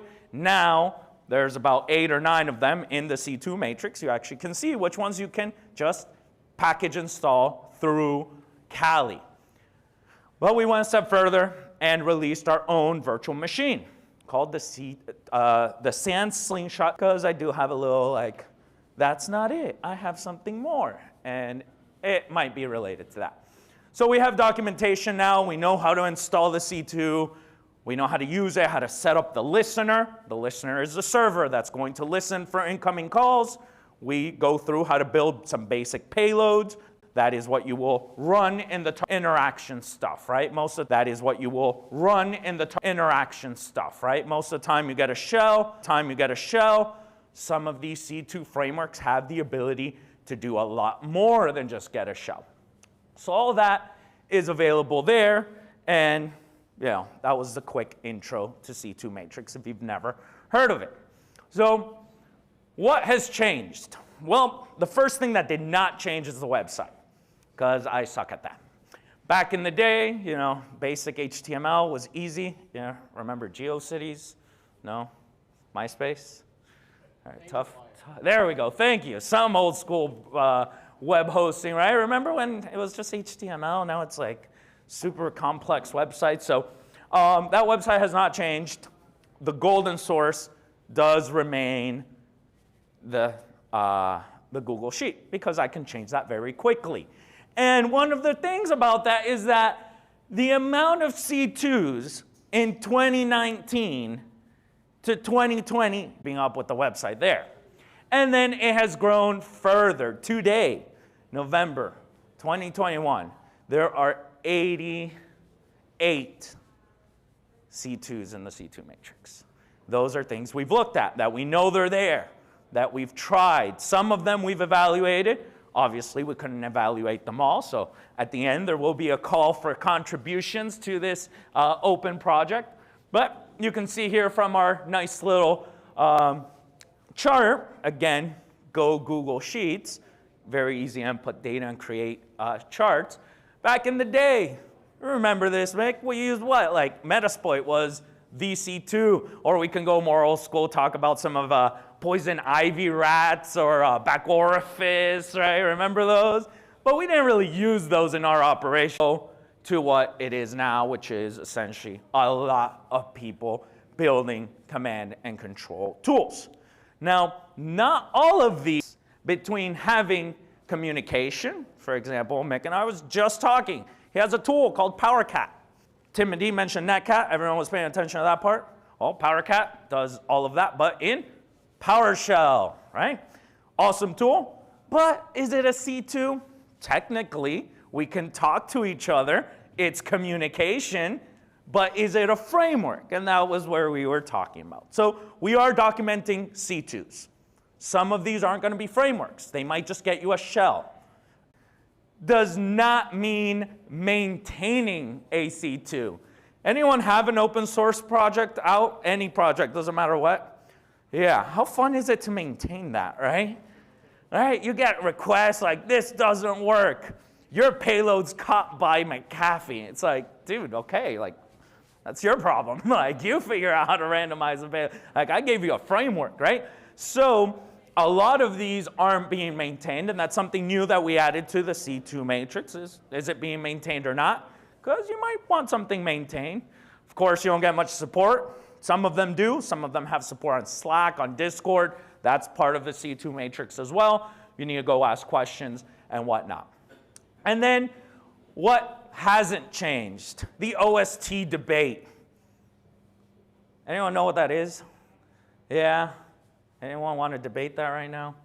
No, right? So the OST debate, for those that don't know, is offensive security tooling. We've lived through this already. Anyone, and they're going to hack us with it. You remember that debate, right? Full disclosure, no free bugs, bug bounty. Well, we didn't learn anything from that, so we're doing that again. So some good value there, and some, this is a full year thing, right? It's just turned into a year of C2 updates. Done it at Hackfest, now I'm doing it here. You all get it for the first time. We track things that happen throughout the year, from open source to paid, right? Now hear me out. And full disclosure, I am the Chief Technology Officer at Scythe. We are a commercial command and control framework. But prior to that, I worked at a small bank called Citigroup, operating in 100-some countries, move $5 trillion a day. Literally, you buy a Coke, that would go through that system. And running the offensive team there was a lot of fun. Back in the day, getting them to let us do pen testing, they would say, all right, you can pen test, but you better not bring anything down. And what did we use? And what do some of us continue to use? Open source tools, right? Things that we're grabbing from the internet that you should be reviewing code on, right? Everyone, you can do it. It's open source. You can see the source. You can spend the time doing that. But like everything in security, we are specializing more and more. And this trend is that example. We are seeing internal consulting companies, right? They're building custom stuff. They always have. You always had to, right? But now they're releasing them. Like Scythe, for example, being the example, was a spin-off from Grim. Grim is Bryson's services company. It was built there. It was built for a very sophisticated company that wanted custom implant and malware creation, and they built it and kept that. But as you go through this, you actually see that is the trend. This one's cool. This one just came out. A company called MD Sec out of UK, also a consulting company. They do a lot of doc. You want help with that, and it builds a payload generator tool. It's meant for that initial access, and then it's a bring your own C2. But it does have a stage 1, which we didn't really talk about. So when you build a payload, you can have a stage 0, a stage 1, or a stage 2. If you think of it, if you see a rocket ship going up, right, we've seen lots of those. They have multiple stages, very similar to how this works. They have a stage 1 as part of that. That one's even more expensive. It's like $40,000 a year. So there's Red Code Labs. Those guys do focus solely on building tools. A tool called Prelude that looks a little bit like Caldera. Folks that work there have shown me kind of what that is, so we'll leave that one at that. Red Team Toolkit, also another small company purchased by NetSpy. I already mentioned Scythe.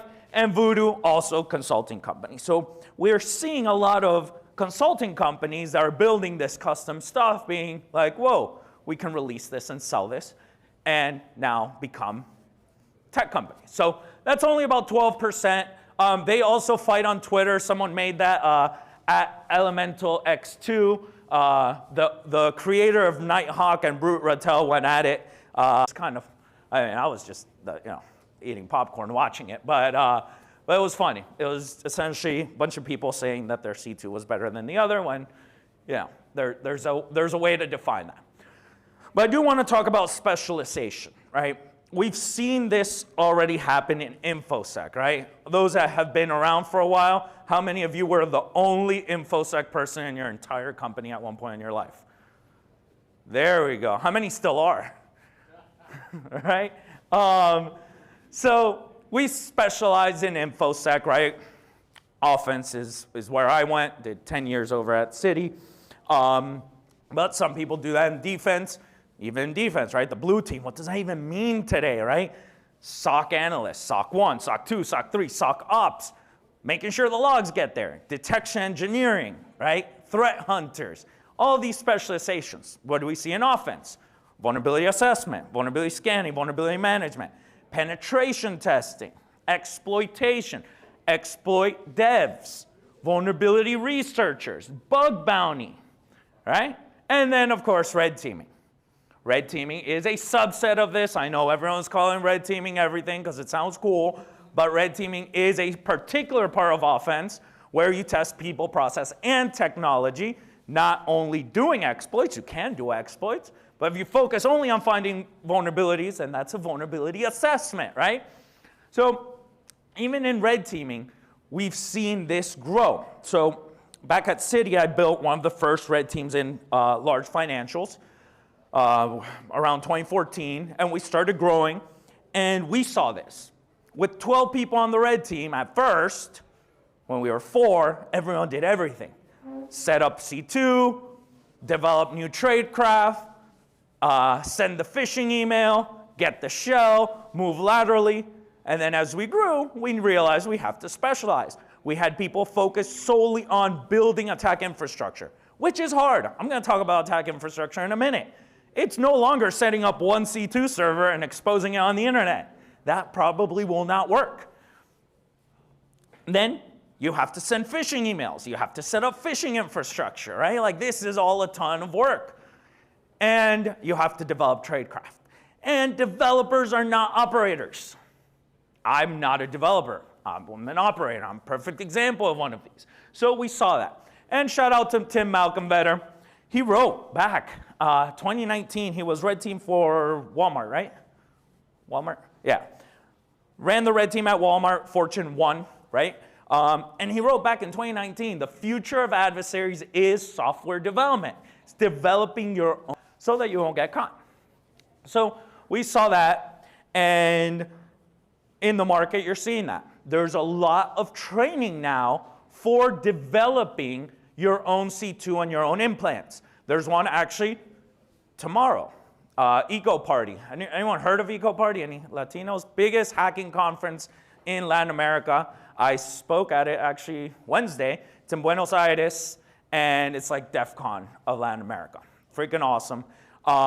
They're doing one. This one's in Spanish, so no one speaks Spanish. We can skip it. How do you pronounce this? CEFCON, XEEF Con, out of Europe, obviously, given the name. They also have a malware development class. And you all heard of Black, thing like that? And it's a pay-what-you-can course. So Joff is awesome. He's actually developed some stuff for us as well. And now he's teaching that. And then Rostamaus, anyone heard of Rostamaus? Or Sharp C2? No? He has some stuff. He has some training. And now he just released this C2 development in C#, which is another trend we saw. We talked about this one last year, was the shift of PowerShell and PowerShell Empire to what are people building now? C#. Where's that going next? Well, we're already seeing where that's going. At the end of the day, writing in native code is going to be the solution. You see people starting to learn and write C, but that's not something traditional. So developing your own stuff is definitely something that we continue to see growing and is another area of expertise. You don't have to be a red teamer to be a developer and essentially run things. Now, that's one side, developing a C2.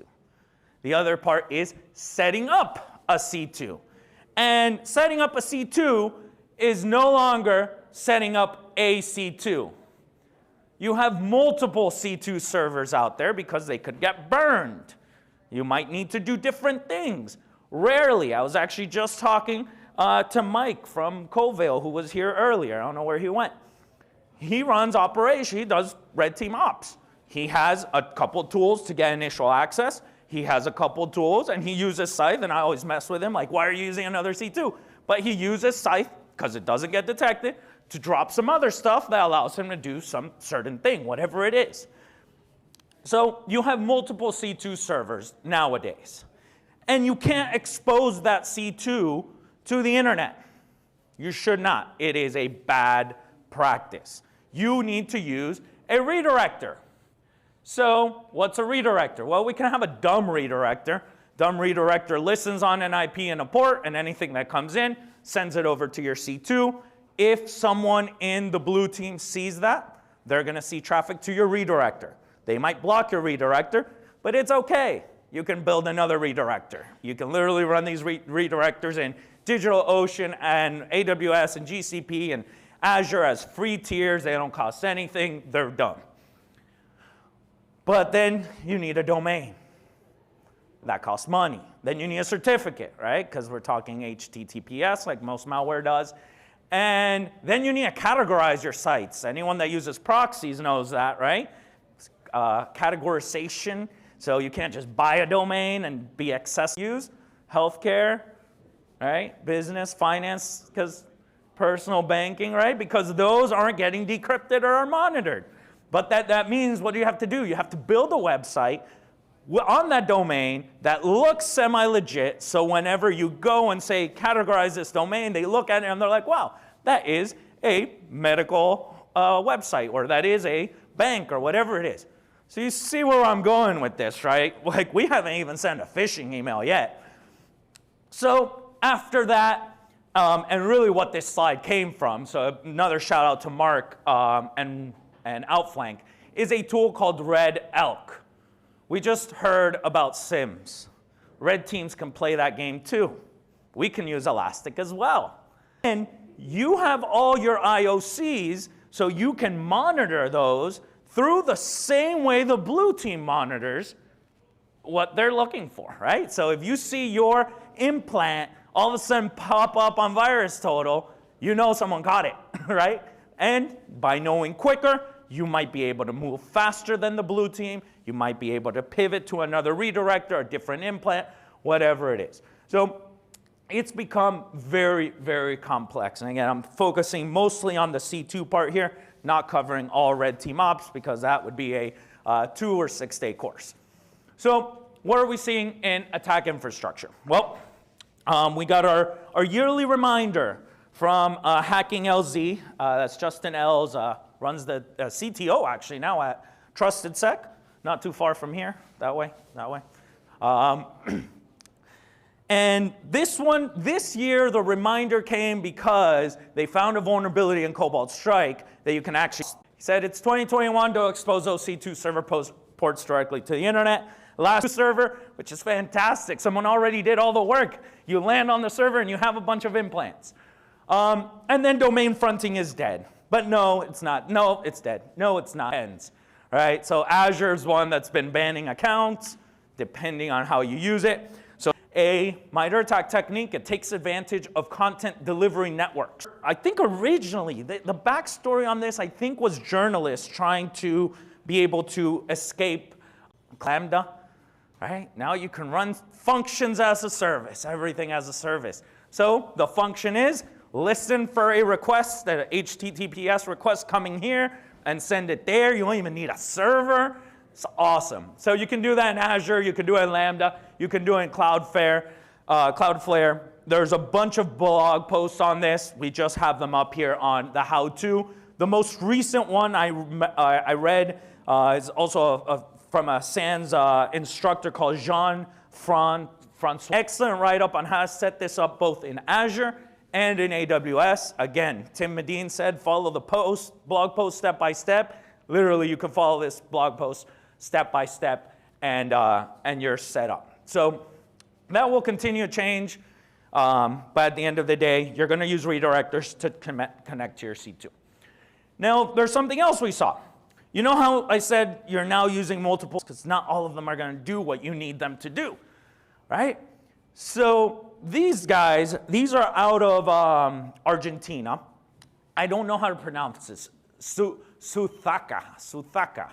We'll tell them to change the name to something easier. This is brand new. I don't even think they've presented, or they just presented it. But they showed it to me earlier on. It allows you to manage multiple agents from multiple C2 servers. So far, I think they've only built it out for, and we see that. We have some awesome engineers. They're not operators. They have no idea how we actually use the product in operations. So this was a pretty cool idea. Essentially, they love you and everyone out there. If you write a C2 and you did red team, right? You got someone that's really good at that. They're going to start doing automation, right? Anyone use things like Terraform or Ansible?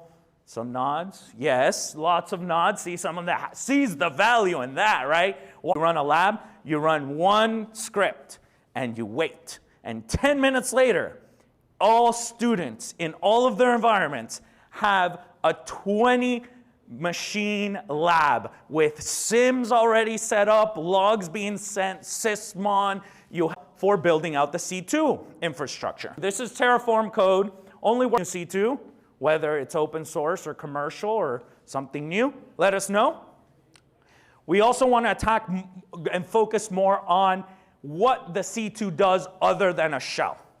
Because having a shell is cool, but there are all these other modules you can have on top of it, right? There's 500 some techniques in MITRE ATT&CK. Which ones do they do?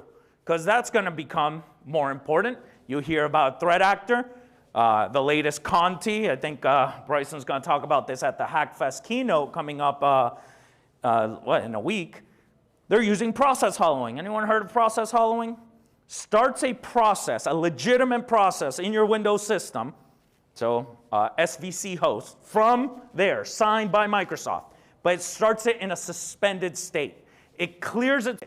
So anyone looking at the task manager is going to see Explorer.exe, signed by Microsoft. But what the code that's actually running is not Explorer. It's whatever implant or payload you want. So that's a pretty cool module. Your C2 should be able to do that, right? And not all C2s do that. So being able to get to that point to say, yeah, this one is pretty cool, based mostly on C#. So if you're testing, you got good coverage from PowerShell now in your environment, great. What about C# stuff? Time to test. Mythic is another really big one. This one focuses mostly on Mac, and we see that more and more in environments. This one's a little harder to use. It's a bring your own implant, so you do have to build your own implant, but it's a framework. Silent Trinity, shout out to Marcello. Anyone know who that is? Bit by Bleeder. Something he did last year that I actually forgot to put in the update is he is the first person in offensive security I saw to put out sponsorware. Have you heard of sponsorware? So right now, everyone uses GitHub, right? You go on GitHub, you download free stuff, you yell at the developer when something breaks, and you want them to fix it for free, right? Kind of mean, but that's what happens, right? Of course, none of you do that. Sponsorware, you can actually sponsor them and give them some money. So if you're a company that uses a bunch of open source stuff because you don't want to have a budget for enterprise tools, maybe you have $15 or $30 or $40. Because at the end of the day, most of these developers are not getting paid for what they're doing, yet a bunch of people are using it. It's a pretty cool idea. So we support them. I personally support Silent Trinity and Empire that both have that. Both myself and through Scythe, we sponsor a lot of these because they give back to a community. So you can do that right now. You can go download that. Shout out to Ryan. He's at NonVicious on Victus on Twitter. He helps build all the SANS slingshots, those VMs, and puts them out there. He has this whole awesome CI/CD process for it, and it's pretty cool. So we released that. And then the last thing I want to say here before I leave you all is, if you would contribute, this is just a free thing we have. If you find value in it, apart from following us on Twitter and giving us a like, you can give us feedback. If something's missing, if you see a new C2, literally just tag us on Twitter. Or if you want to click the feedback link, if you want to play with the VM and let us know something there, if there's updates to a field, you don't have to download and try something to contribute. Any contribution is appreciated. If anyone wants to do web dev and work with us and figure out an easy way to keep that website up to date, that'd be cool too. But at the end of the day, this is the C2 Matrix project. It's free, available for all of you, and we hope that it brings value and that you all continue to learn and get into a little bit of offense too. So thank you again for your time. Any questions? Thank you.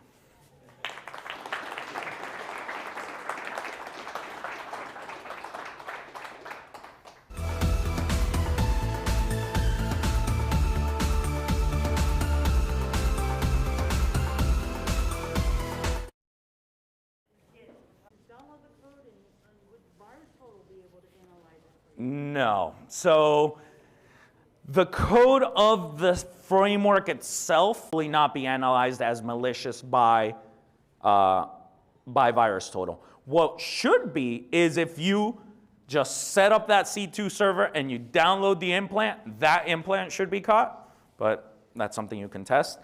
The process we built at my previous employer was any tool we obtained, if it's open source, we would read through the source. Some of these are like thousands of lines. So if you have a source code review team, which we did, and that was awesome, they had tools, we'd run it through that. But if that wasn't possible, then run in a lab first.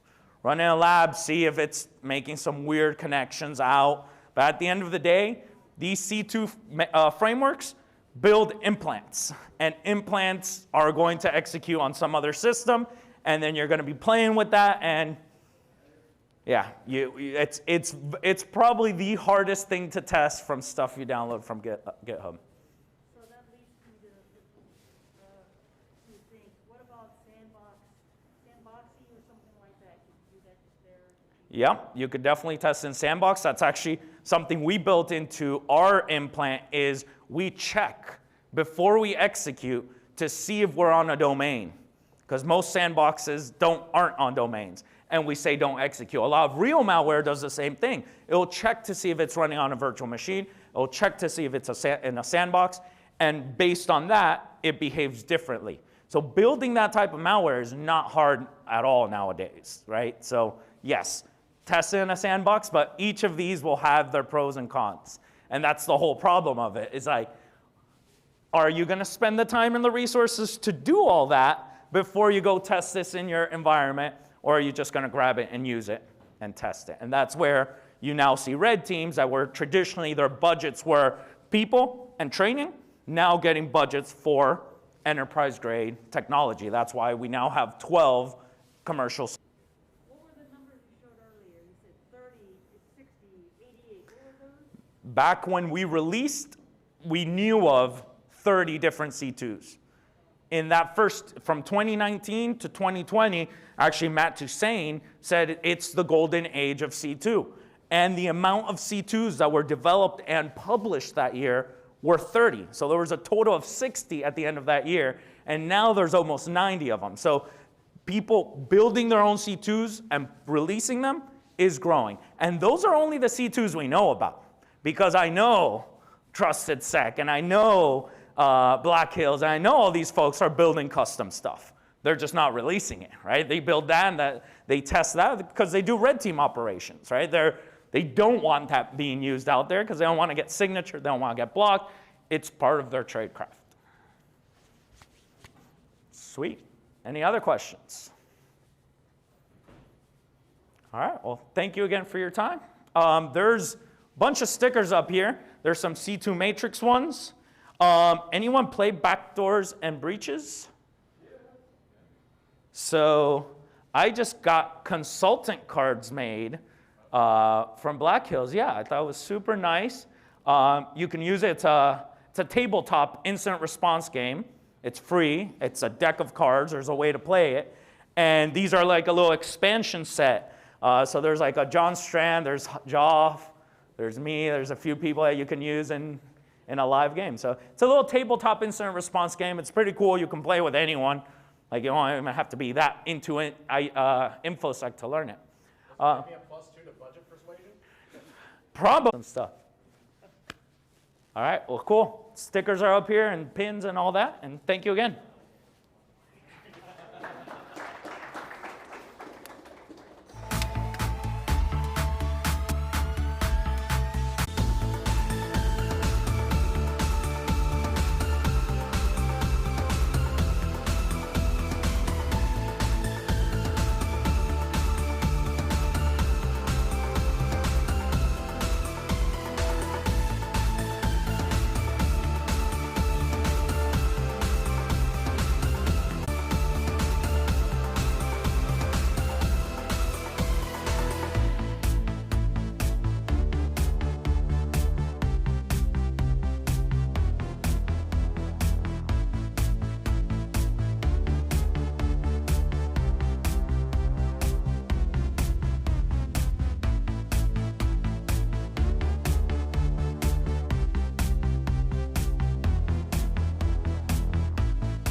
tradecraft, both adversaries and offensive security practitioners are moving to C# for their post-exploitation toolkits. But now, students are paying more attention to C# tradecraft as well.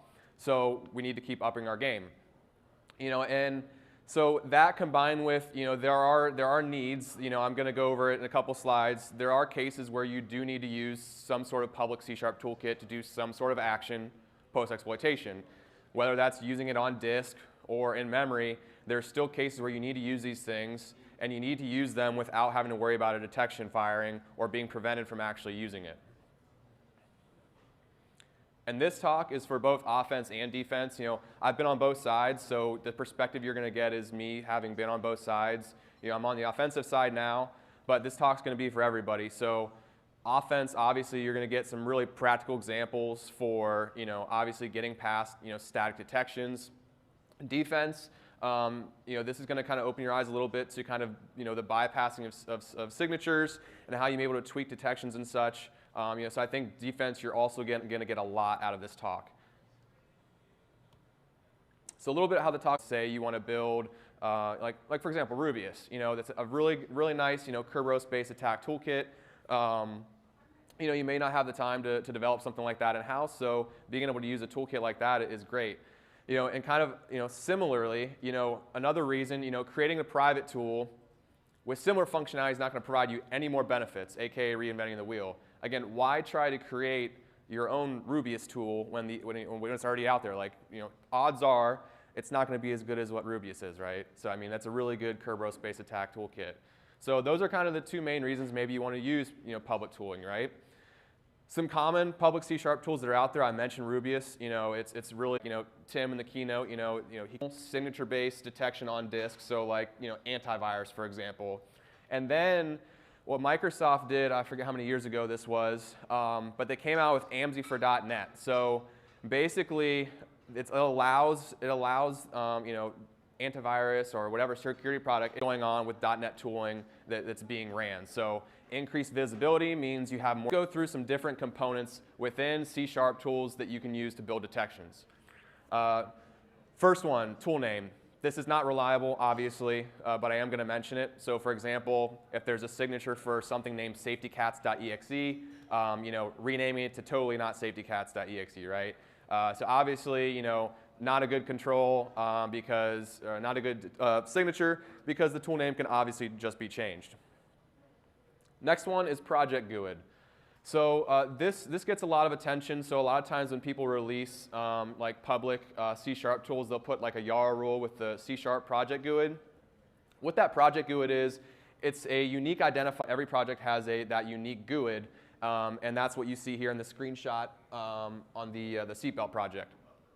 Great resource on using .NET GUIDs, hunting for malware. I have a resource right there. So the bottom screenshot, if you were to run strings on like a compiled seatbelt tool or another, name your C# tool, when you run strings on it, you're going to see that Project GUID there. So those are, again, this is a little bit better than tool name, but still, obviously, this can also be changed. PDB string, so programmable database file strings. String present, so the screenshot in my demos, it's got that PDB only there. You're going to see how we'll be able to switch that so there is no PDB string present in your .NET tool. Variables and methods, again, can also be used as static indicators. So in this example, we're looking at the SafetyCats project, and you can see there's a variable compressed mimicat string, right? Another static indicator, right, that could be used as part of a signature, right, for detection. Method names, so this is a snippet from SharpView. So the method find interesting domain share file. Again, something else that can be used as part of a signature. Strings, obviously if you have some sort of code, you're obviously going to have some strings in there. Every tool has strings, but they can also provide static indicators for detection. So the example up there on the top, so this is from SafetyCats, and what SafetyCats is essentially just a C# wrapper for Mimikatz. And that string right there essentially represents Mimikatz. So if you take Mimikatz and pipe it through a tool called outcompressed DLL, it gives you this string. So this string here can be used as a part of detection mechanism as well for a signature. Also class names, right? So the seatbelt tool, screenshot in the bottom, you can see, right, seatbelt class file, seatbelt argument parser, seatbelt options, right? Those are also static things that can be used. However, right, these can all be changed, right? These, you know, again, with it being signature-based detection, static-based, they can obviously, all these things can be changed. So let's go through actually change some of these manually. So first thing was strings. So string manipulation. I'm going to go through, there's a lot of different ways that you can make substitution cipher, replacing a letter with a 13th letter after it. So in the example here, on the screenshot on the left, we have a string called testing this. So T rotates 13 to G, E rotates 13 to R, and so on and so forth, right? Very, very simple. So in this example, I'm taking the string testing this, I'm applying the rot13, right, to it, and I have that obfuscated string. And then screenshot on the right, what I'm doing is I'm taking that obfuscated string and then I am deobfuscating it at runtime. So you can see in this right line statement, I'm printing out the original testing this string. Base 64, so Tim mentioned this in his keynote, it not being an encryption algorithm, you know, is definitely just an encoding mechanism. It allows you to take like an ASCII string, translate it into its radix 64 representation. So the screenshot on the bottom left there, you can see I have the testing this string, base 64 encoding it. You can see the resulting base 64. And then in C#, what I'm doing at runtime is I'm taking that reverse string and putting it in the same order, or in the original order. I mentioned project GUID, right? Every Visual Studio project has a unique project GUID that's associated with it. So to actually give your project a new GUID, first screenshot in the top, I have Python, right, generating a new GUID. And then what you need to do, there's 3 files basically where you need to put that new GUID in like a C# project. The first one is your Visual Studio solution file. So there's a few different places I have highlighted there where you would place your new GUID. The next file is your C# project file. So you want to make sure in that C# project file you also replace the GUID there. And then lastly, there's an assemblyinfo.c# file. You want to make sure that you put the new GUID in there as well. And this is so that your tool is associated, right, with that new project GUID. Tool name, a few different spots to change this. So again, in the solution file, in the C# project file, and the assembly info file as well. So in the solution file, we're changing it here instead of below that is the assembly info file. We're also changing it. Screenshot in the bottom right is the C# project file, and we're changing the name in there. Additionally, make sure that you change like your directory structure to, like for example, make sure that you know the solution file and the C# project file are named your new tool.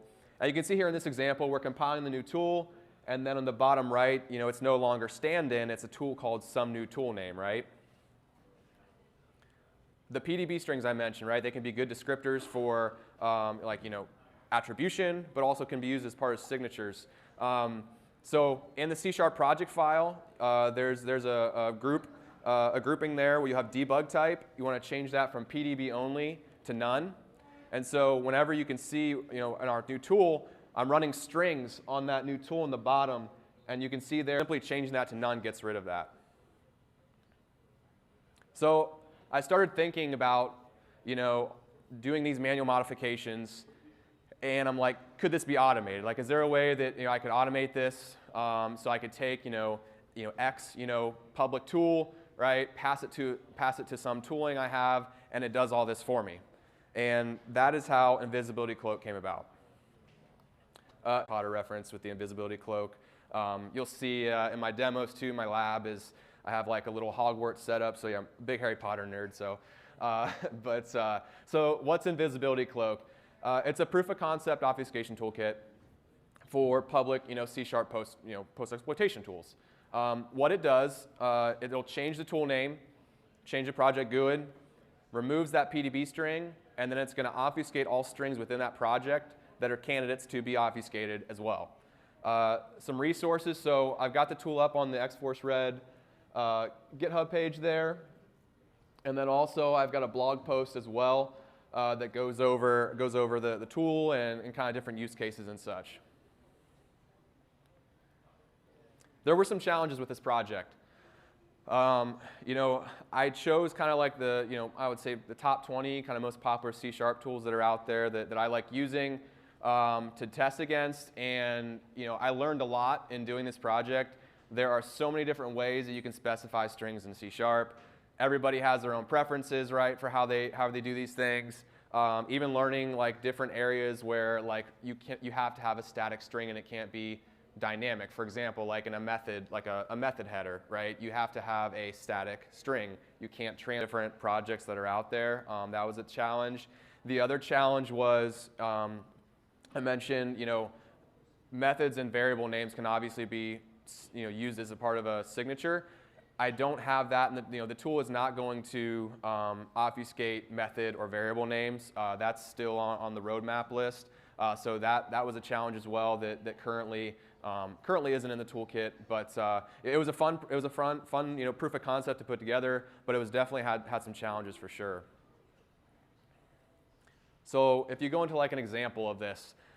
So here's an example of running invisibility cloak on seatbelt, which is, I mentioned like a popular C# tool for doing like host-based situational awareness. And you're going to see this in the demo, but this is an example of running the tool, actually doing it against the seatbelt project. Here you can see, Matt Hand at SpectreOps has a tool called Defender Check, and what this will do is allow you to like identify the offending bytes that Defender detects something. So you can see the difference here, run Defender Check against seatbelt, and then I ran seatbelt through invisibility cloak to a tool called, named it Buckle Up. And you can see here, after running it through invisibility cloak, Defender's like, all right, you're do those detection, being able to give you the ability to have signature-based detections in memory. Same type of, that shows me running the version ran through invisibility cloak, called Buckle Up. And you're going to see this in the demos as well.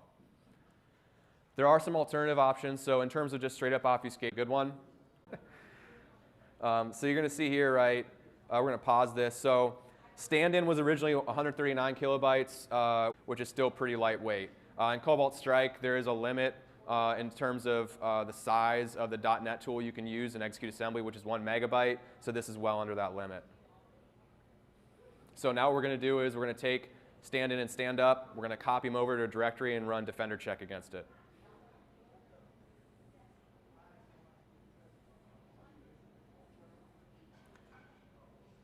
All right, so we're going to copy these over here. And you're going to see here it's going to find the offending bytes because there are signatures for stand in, it being a public tool. It's going to analyze it. Let's come back here. Okay, it found the offending bytes, right? Defender does does obviously detect this. Now we're going to run the same thing against our obfuscated tool called stand up. And you're going to see here that it's going to say, hey, you're good to go, no problem. Right? So what does this look like in memory now? Right? So we've evaded the signature right on disk, but what about memory? So what we're going to do is we have a Cobalt Strike beacon on a system here. In a command and control framework if you're not familiar with Cobalt Strike. And what we're going to do is we're going to do 2 test cases here. So we're going to use the stand-in tool to enumerate service principal names. Essentially, an account that has a service principal name present is susceptible to the curb roasting attack. Our victim machine, and take a look at the event log. Right? You're going to see here, AMZ for .NET did detect stand-in, right, running it in memory. It definitely, Harry Potter was trying to run this. I don't know what he's doing, right, so AMZ for .NET then picked this off. So now what happens if we run our obfuscated version of stand-in called stand up through execute assembly? So we're going to do the same exact thing, but we're going to use stand up. And this is going to be just fine. You're able to enumerate the SPNs. You can see here we've got a SQL admin in the Hogwarts domain that's got SPN. So you can see here that simply got around that detection, the signature-based detection in memory. Now here's another use case.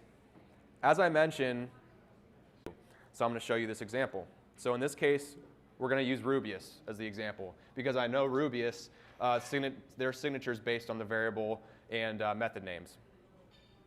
So we're going to do the same thing we did before with the stand-in project. We're going to pass the Rubius project here to invisibility cloak. We're going to do rot 13 again, and we're going to name this project Hello HTH. right? So we're going to run that. Again, it's going to go through the same process. It's going to generate that new C# project GUID. It's going to rename any files with Rubius in the name to the new, hello HTH. And then it's going to go through every single C# file and see if there are any candidates to actually obfuscate. So you can see here all the different files that it checks, that are in the Rubius project. It's a very big project, obviously, to actually do the obfuscation. So we have our new tool, hello HTH, you can see here. And so we're going to open this up, and we're going to take a look at it, compile it, and see if it gets past Defender. And I'm using Defender in this case just because it's free. Obviously, there's tons of different security products out there. I'm just using Defender because it's free to test against.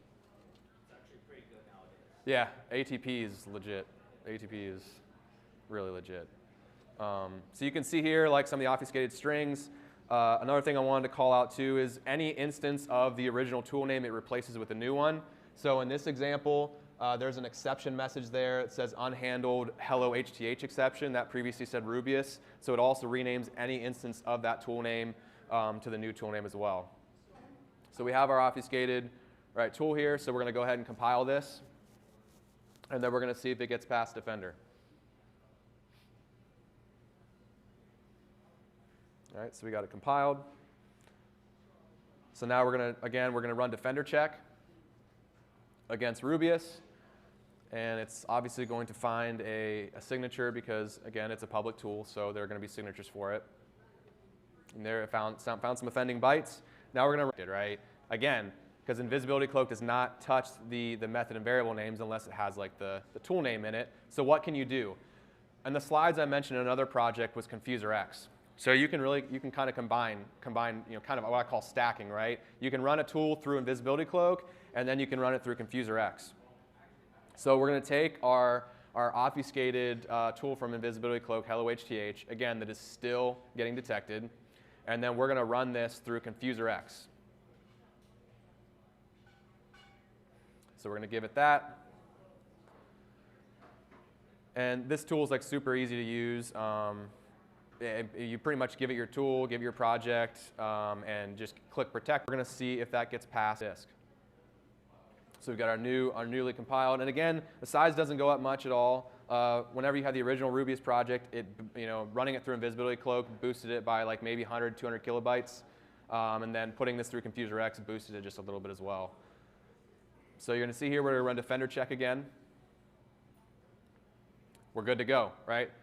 Ran through ConfuserX, we're good to go. We're good to use this tool. It evaded the on-disk signatures. But now what about in memory? Let's see what this looks like in memory. So again, we got a Cobalt Strike Beacon on Harry Potter's machine here. We're going to try to run the Kerberos attack. For Kerberos, thank you so much for this attack. This is attackers that use public C# tools out of the box, and then ones that use modified public C# tools. So for attackers using public C# tools out of the box, obviously make sure your host-based security product is fully up to date. Make sure that .NET Framework version 4.8 is installed.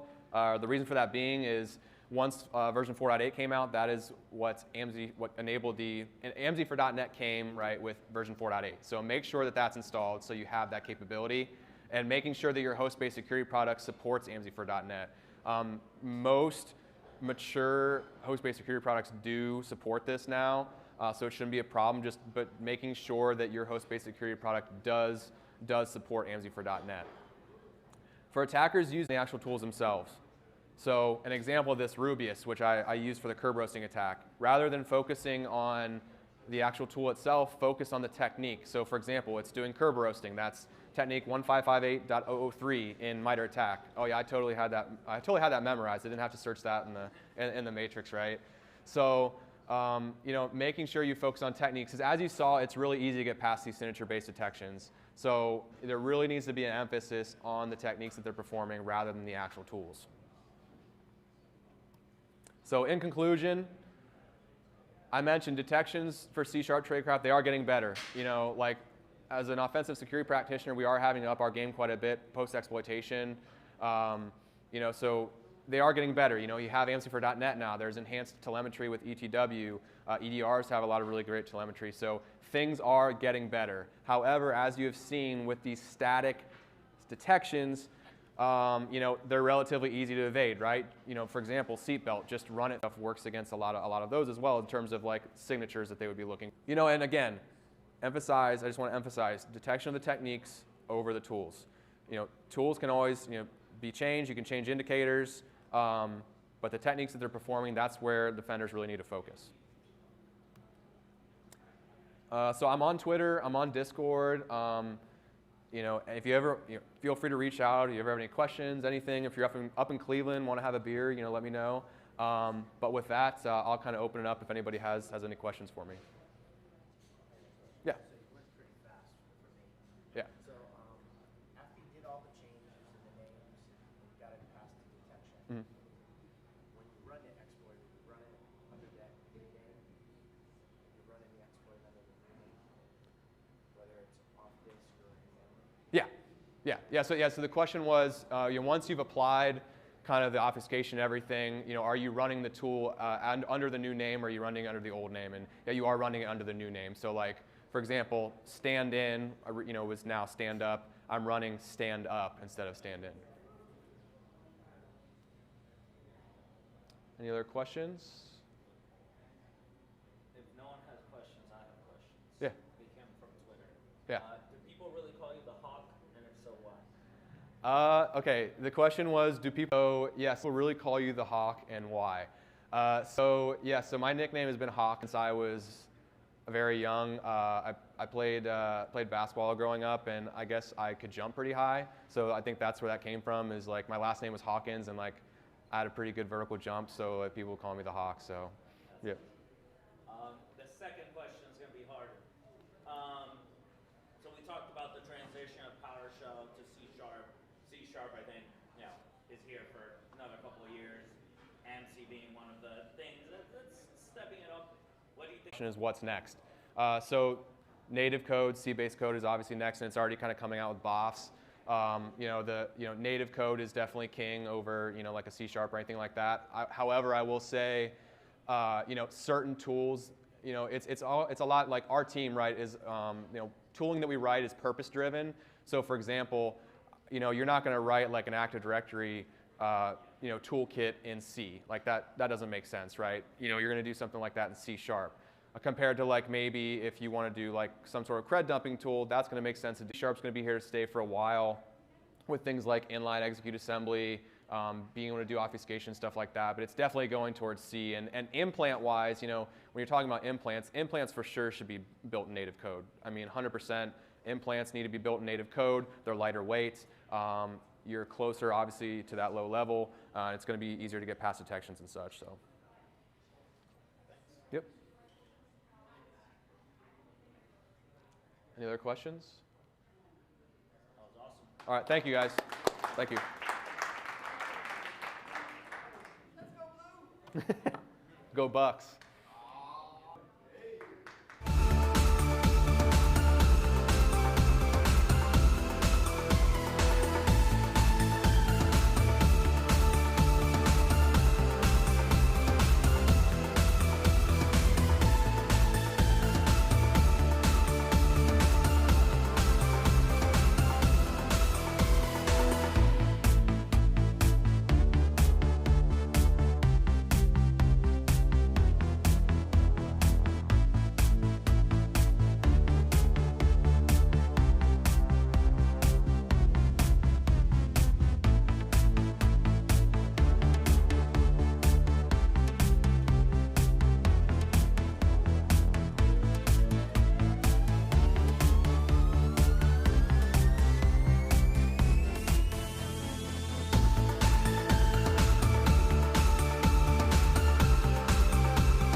So this is Security Challenges in a Hybrid World, and I am Sean Metcalf. I am the founder of Trimark, a security company. We help organizations better secure their Microsoft platform, both on-prem, Active Directory, as well as in the cloud, Azure AD, and VMware, actually. I'm a Microsoft certified master in Active Directory. There's about 100 or so in the world, and multi-year. I grew out my hair and just live off the land, because I thought that would be a cool thing to do. So I moved to a cabin in the mountains in the United States. They had to realize where they came from and where they moved to, things were very different. And there were new types of problems and threats to them. This is very similar to when organizations move to the cloud. A lot of organizations move to the cloud, don't think about security, don't think about the concerns, don't think about the challenges, and really don't understand what it is they're signing up for. So often the cloud requires some sort of on-prem systems that perform some integration for the cloud to work. So during this section, I'm going to talk about some of these components. And a decade ago, if you can get the curb TDT password hash, you can create your own tickets, right, that are good everywhere in AD. Well, just like in Federation, if you can get that certificate that's used on the Federation server to sign those tokens that users are then using, you can impersonate anyone in that organization that Federation server is authoritative for. And typically, it's going to tell the user, then create the Federation token for the user. Well, if you can bypass that and write your own tokens, guess what? You can be anyone you want to be to any of the cloud services. So if you think about the services you federate to, which could be Azure AD, Office 365, Exchange Online, Workday, Salesforce, et cetera, et cetera, et cetera, you can either control those or you can modify those. So I talked about this in 2017, and a little while after that, there were a few other tools that were actually released and talked about forging SAML tokens. And then the whole golden token or golden SAML was kind of coined at that point. And then fast forward to just this past December, ADFS, again, that authentication. But if the attackers are able to extract that certificate, then they can connect directly to the Microsoft Cloud or other cloud services that are federated from that Federation server, in this case it's ADFS, without going to Active Directory at all. So it's very interesting for an attacker. So one of the things called servers, maintained in the exact same way that file and print servers and SQL servers and every other server in the organization is maintained. And the server admins group has full admin rights. So how do you protect this Federation servers? Well, you've got to protect them like they're tier 0, as Microsoft said, like domain controllers, because they do control access to resources. And the other thing I talked about back in 2017 was Azure AD Connect permissions. And I bring this up because it's still an issue today. So when you install Azure AD Connect, which is your synchronization engine from your on-prem AD to your Azure AD environment for Office 365, for Exchange Online primarily is what people use that for, and it synchronizes user information and group information primarily into that Azure AD environment. Well, you can enable a lot of things by clicking Express, and it just works. And there's something called password hash sync, which is a horrible name, because that makes people think that you're taking the password hash from your on-prem AD environment and just copying it up and putting it on the user accounts in Azure AD. It's not exactly what's done. There's a number of hashes that are done to that actual a way to hack Azure AD and get a password hash for a user that on-prem AD environment. So bad naming, really good process and methodology which allows you to monitor what changes in active hash. These are the exact two rights that is what DC Sync uses as part of Mimikatz in order to pull password hashes. So Azure AD Connect is actually doing what DC Sync later did. And Vincent Lateau, the guy who wrote DC Sync, actually got the idea from Azure AD Connect. So it all kind of ties together. So if someone has clicked Express Install, and actually if they have password hash sync enabled, which again, most organizations do, this is configured. But the other interesting thing about Azure AD Connect is that Dirk-Jan Mollema has done tons of research. If you're not already following him on Twitter, you absolutely should if you're interested in Azure AD security. Probably him and I think Dr. Azure AD are the two people that you should be following if you're interested in this space, because they're fantastic. But Dirk-Jan identified that the service account associated with Azure AD Connect, the one that is actually on that server, technically within the SQL database for Azure AD Connect, you can use those credentials to connect and authenticate directly to Azure AD, and you have a ton of rights because it's a sync account. How do you get to Azure AD Connect? Like I said, most environments that we see, Azure AD Connect is in the servers OU, along with everything else. and maybe the 30 server admins have rights to it. And then on top of that, the people that can modify the group policies that are above that OU or applied to that OU or above that OU then have the ability SCCM or similar, or VMware. Like everything's on VMware these days. Microsoft has effectively killed Hyper-V, so don't even talk about Hyper-V in the on-prem environment anymore. It's all VMware, right? Microsoft wants people to go to Azure, so they're like, forget about Hyper-V, even though Azure's like built on Hyper-V, but we're not talking about that. VMware is where all these systems are. VMware, is anyone looking at VMware? Not really. The security of VMware has not really been tapped, or it's really an untapped market. And we've been seeing in the beginning of this year and late last year that ransomware is going after VMware now. So if you think about how to get access to these systems, if the attacker can't get direct access to them, they can always go to the management system if they can get an admin account for that. So again, from Active Directory to Azure AD Connect, you compromise Azure AD Connect, you can actually impersonate that service account. The admins are actually managing the Azure AD Connect system. So another interesting connection point that Microsoft has available in order to move people away from ADFS, because they don't want to support ADFS in the future, it's Sean's opinion, that ADFS will be deprecated at some point, is pass-through authentication. And so this is very interesting because it provides users the ability to authenticate to Azure AD, and then this authentication is passed through to the on-prem AD and validated with a status sent back to Azure AD that users validate. So this is a way to kind of get around federation. So the user signs into Azure AD. Effectively, the PTA agent that's running on Azure AD Connect typically is what receives that request and validates it. This request happens in the clear. It's encrypted through that transport, but the password is in the clear to PTA. And then PTA basically checks the authentication against Active Directory. So what's interesting about this is in order to attack this, and the article here at the bottom where XPNSec figured this out, is that if you inject a DLL into PTA on that Azure AD Connect server, you can extract those clear text passwords for every user that is authenticated from Azure AD to Active Directory through PTA. So again, Azure AD Connect is very important to protect. But there's more. So there's another thing called Azure AD Seamless Single Sign-On. This is interesting because this enables a user that's in an on-prem Active Directory environment with a computer that's AD joined typically, but now Microsoft has expanded that so it doesn't have to necessarily be. But effectively what they do is they convert, this is very interesting, they convert that authentication on Active Directory into a Kerberos ticket and pass the Kerberos ticket to Azure AD. And then Azure AD takes that Kerberos ticket and then validates that user as authenticated. And now that user can get to, or cloud apps. So how does this work? There is a computer account that's created that has a specific name like Azure AD SSO.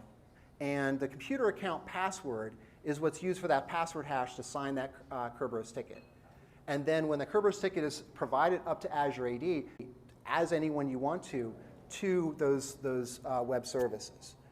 And this is something that the Michael Grafner behind DS Internals figured out and published this article around.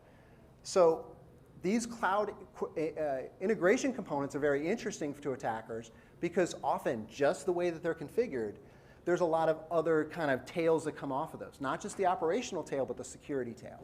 And the thing is that oftentimes Azure AD Connect or this Azure AD single sign-on computer account, which thankfully is in the user's OU, so it should be okay. But one thing about that, keep in mind that account operators by default can pretty much modify any of the regular user accounts, which would include this also. So this is another reason why you shouldn't be using account operators in your AD environment. So defending this, like I said, make sure that you treat Azure AD Connect and the associated monthly. They don't provide the capability to do that automatically, but they say it should change monthly. And within the Azure AD portal, show if that password, they call it an encryption key, which, sure, if it hasn't changed in the last month, it says when it was last changed, or that it should be changed. But there's another part of this. So if you are on-prem, and which we typically are, and you're managing your Azure AD or your cloud resources, what are you using to do that? Your regular workstation that you sign into, right? And how are you managing these systems? With a web browser. Probably. So how can an attacker get to that? They can compromise that workstation. They can compromise AD. Well, that's kind of a high bar. No, not really. But they could just go after that workstation. And there's a number of ways to get admin rights on that workstation. One of the interesting things about this is Google Chrome has group policy extensions that you can use to manage it in an enterprise, and a lot of enterprises do. One of those capabilities of Google Chrome through GPO is actually to install an extension. So if the organizations are not protecting and managing their group policies and their group policy permissions appropriately, an attacker could modify that and actually install their own malicious extension to Google Chrome admins, and then basically duplicate that session or extract the session tokens that are used in order for that admin to authenticate to something like Azure AD or other cloud services. So this is an important thing. This is what's going to happen if it hasn't already been happening, is going after the cloud admins and identifying who has rights to these environments. Why hasn't it been happening yet extensively? Because we still have a lot of global admins that are regular user accounts without MFA. So what does this look like? Again, compromise AD or compromise the workstation, and then you impersonate the admin to the Microsoft Cloud, because all you have to do is extract the token from the web browser. That's all you need. You can port that over to another web browser. And in most situations, you have an hour to use that token. So protecting cloud administration. Use only these Azure AD accounts, only in Azure AD, not synchronized from your on-prem AD environment. I've had pushback from customers, well, we use this provisioning system and et cetera, et cetera. I think the SolarWinds issue more broadly kind of set that to rest. And Microsoft published a whole group of articles at the end of last year basically saying, try to really separate your on-prem and your cloud administration environments, because if your on-prem environment gets compromised, you don't want it to jump to your cloud environment. You don't want to make it easy, let's say, for them to jump. Enforce MFA for these cloud admin accounts. And then the other part is there's Azure AD Privileged Identity Management, which is an amazing workflow for group membership. You can basically say, I'm eligible to approve it. And then that way you know, hey, are you the person that's going in a global admin? Okay, great, I'll approve it. And so there's different levels of protecting these systems. Using your regular workstation with your standard web browser, probably not the best way to do it. Using a separate web browser is slightly better. Using an admin system is much better. I know that's hard, though. But effectively, what I want to get the picture out for everyone to understand is basically from ADFS, you can get access and control of cloud environments. From Azure AD Connect, from the workstation, and from Active Directory. So ultimately, the attackers have a lot of different options. So I did research in 2019 and found some very interesting things about connection points between Azure AD and Azure. Well, they have the same name, so obviously they're connected somehow, right? But apparently, there is a switch. If you're global admin in Azure AD, you can flip this switch, and some call it the magic button, and flipping the switch adds you to a special role within Azure. So typically, Azure AD and Azure are separated. Like when you're in Azure AD, you don't see any things that allow you to control Azure at all. So this separation was distinct and deliberate by Microsoft when they designed Azure, and they were talking about Azure AD and Azure with customers. And the initial conversations that they had is, should admins in Azure AD have control of Azure? And the answer was no, they shouldn't. But then the question came out, but what if there was some sort of need to get back if the Azure admins lost access? So they're like, all right, we'll add the switch in. And then that way, a global admin in Azure AD, which should be well protected, assumption, should be well protected, could then at least provide some control capability within Azure. And so this magic button, so to speak, adds that global admin account into the user access administrator role in Azure, which allows them to basically modify anything within the Azure environment. So within Azure, you have owner, and then you have kind of everything else. You're at the subscription level, and then below that. But at the tenant level, you have different subscriptions. So this happens at the root level of every subscription. So an Azure AD global admin can have full admin rights to, and all associated with that Azure AD tenant. Again, not well understood. So if you click on this yes, it gets added over. And what's really interesting to me is you can actually use an API to do this. And so the person who put out PowerAzure, Ryan, he actually updated this after I published this information. So an attacker doesn't even have to get into the portal to do this. They can just compromise a global admin account, get that token, and go ahead and run this API, and now they have full control of Azure. So one of the things that I was interested about when I started going through this was, okay, yeah, I can put myself into owner rights, or I could be like subscription admin or whatever, but that's too obvious and loud. What would be a role that I could use to give me the access that I need as an attacker, but wouldn't be as obvious? And I came across this one called Virtual Machine Contributor, which says it lets you manage virtual machines but not access them, and not the virtual network or storage account they're connected to. So if I'm an admin in Azure, I'm going to go ahead and grant this role to a number of people because I want them to manage those systems but not really do anything on them. And then I dug into this a little bit more, and I saw this was very interesting because Microsoft at least lists out all the permissions. There's the description when it comes to cloud stuff in Microsoft, and then there's the actual permissions. Do not allow anyone to be a member of a role until you read what all the permissions are. Do not go by the description. The description is too generic. So what do you think run command allows you to do? Run a command, absolutely. So what I can do in Azure is I can run a PowerShell script. I can run PowerShell against any VM that I have rights to as a virtual machine contributor in Azure. The domain administrators group, it adds it to the domain administrators group because it nested in. So if we go to the on-prem computer and we go ahead and run our AD group member to see who the members of administrators are, there it is. So I added Han Solo in this one, and it shows up in the on-prem environment because this on-prem Active Directory domain controller is hosted in Azure. It still replicates with the on-prem domain controllers. So if I can get control of Azure, I can get control of the on-prem environment. And if there's PowerShell logging, we can see that this happened. I don't see this a lot on domain controllers, unfortunately. Then it gets very interesting because there's this little tool that you probably have heard of called Mimikatz, and there's a PowerShell version of this. So I can actually run the PowerShell version of Mimikatz through this run PowerShell command against Azure instance, which is a domain controller, and now I can get the curb TDT password hash from Azure, which means that I've never touched the on-prem Active Directory environment, but now I can create golden tickets. So all I need to do is fish a user, get onto a computer there. I don't need any admin rights on any of the systems there. Once I fish that one user, I can create my golden ticket, pass it, and now I own that entire Active Directory. If I want to do anything with the on-prem stuff, I could still play around with this domain controller if I wanted to. And some of you are going, oh yeah, you're running it from GitHub. Like, we block that, we see that, you know, we'll know that. What about Azure Storage? So I can just load my custom version of Mimikatz, the PowerShell version of Mimikatz, into an Azure Storage blob, and then execute it directly from that.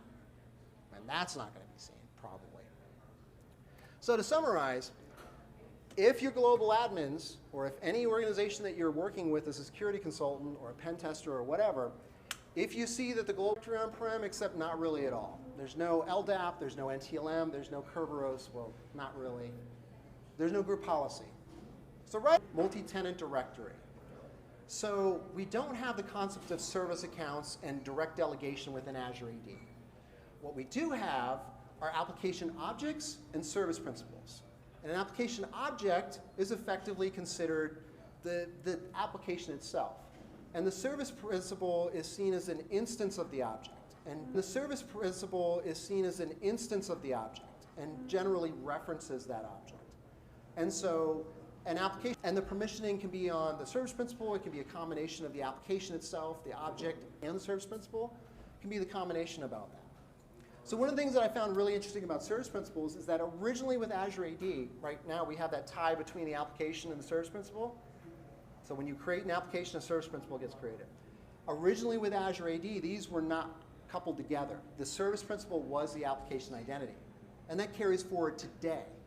So you can't just create a service principal through the portal, but you can do it through like PowerShell. So to me, this makes a very interesting persistence method because if I'm an attacker and I have global admin for an hour or less, I could go ahead and create a service principal that has a name that's very similar to an application, give it a whole bunch of rights, and not necessarily tie it to that application. Or maybe tie it in very surface level ways, and it'd be difficult to find. So this is a very confusing area, which I'm going to give you a crash course on applications in Azure AD. So who can add applications to Azure AD? Anyone? Guess. Yeah, anyone, right. All users by default, because these are Microsoft default home in their free time. Now they can add it to Azure AD. They can't define permissions for it. That's at the tenant level, that's something a global admin would have to do. Excuse me. So let's talk about that. We have different types of permissions. We have delegated permissions, which are configured only to the signed in user. These are the things that the user could actually accept and consent to. Application permissions, which are applied to all users, is typically defined at the tenant level and applies to everybody. And there's kind of this weird additional one, which is where you have an application permission that's delegated to all users. Not a real thing. I mean, Salesforce is a real thing, and they have their own app, but that's not it. And I just went ahead and gave it all the rights that I thought I would want because it just looked interesting. Attackers are going to be very deliberate at their application permissions because it's a little difficult, it's a little confusing to do. Microsoft's starting to surface that now.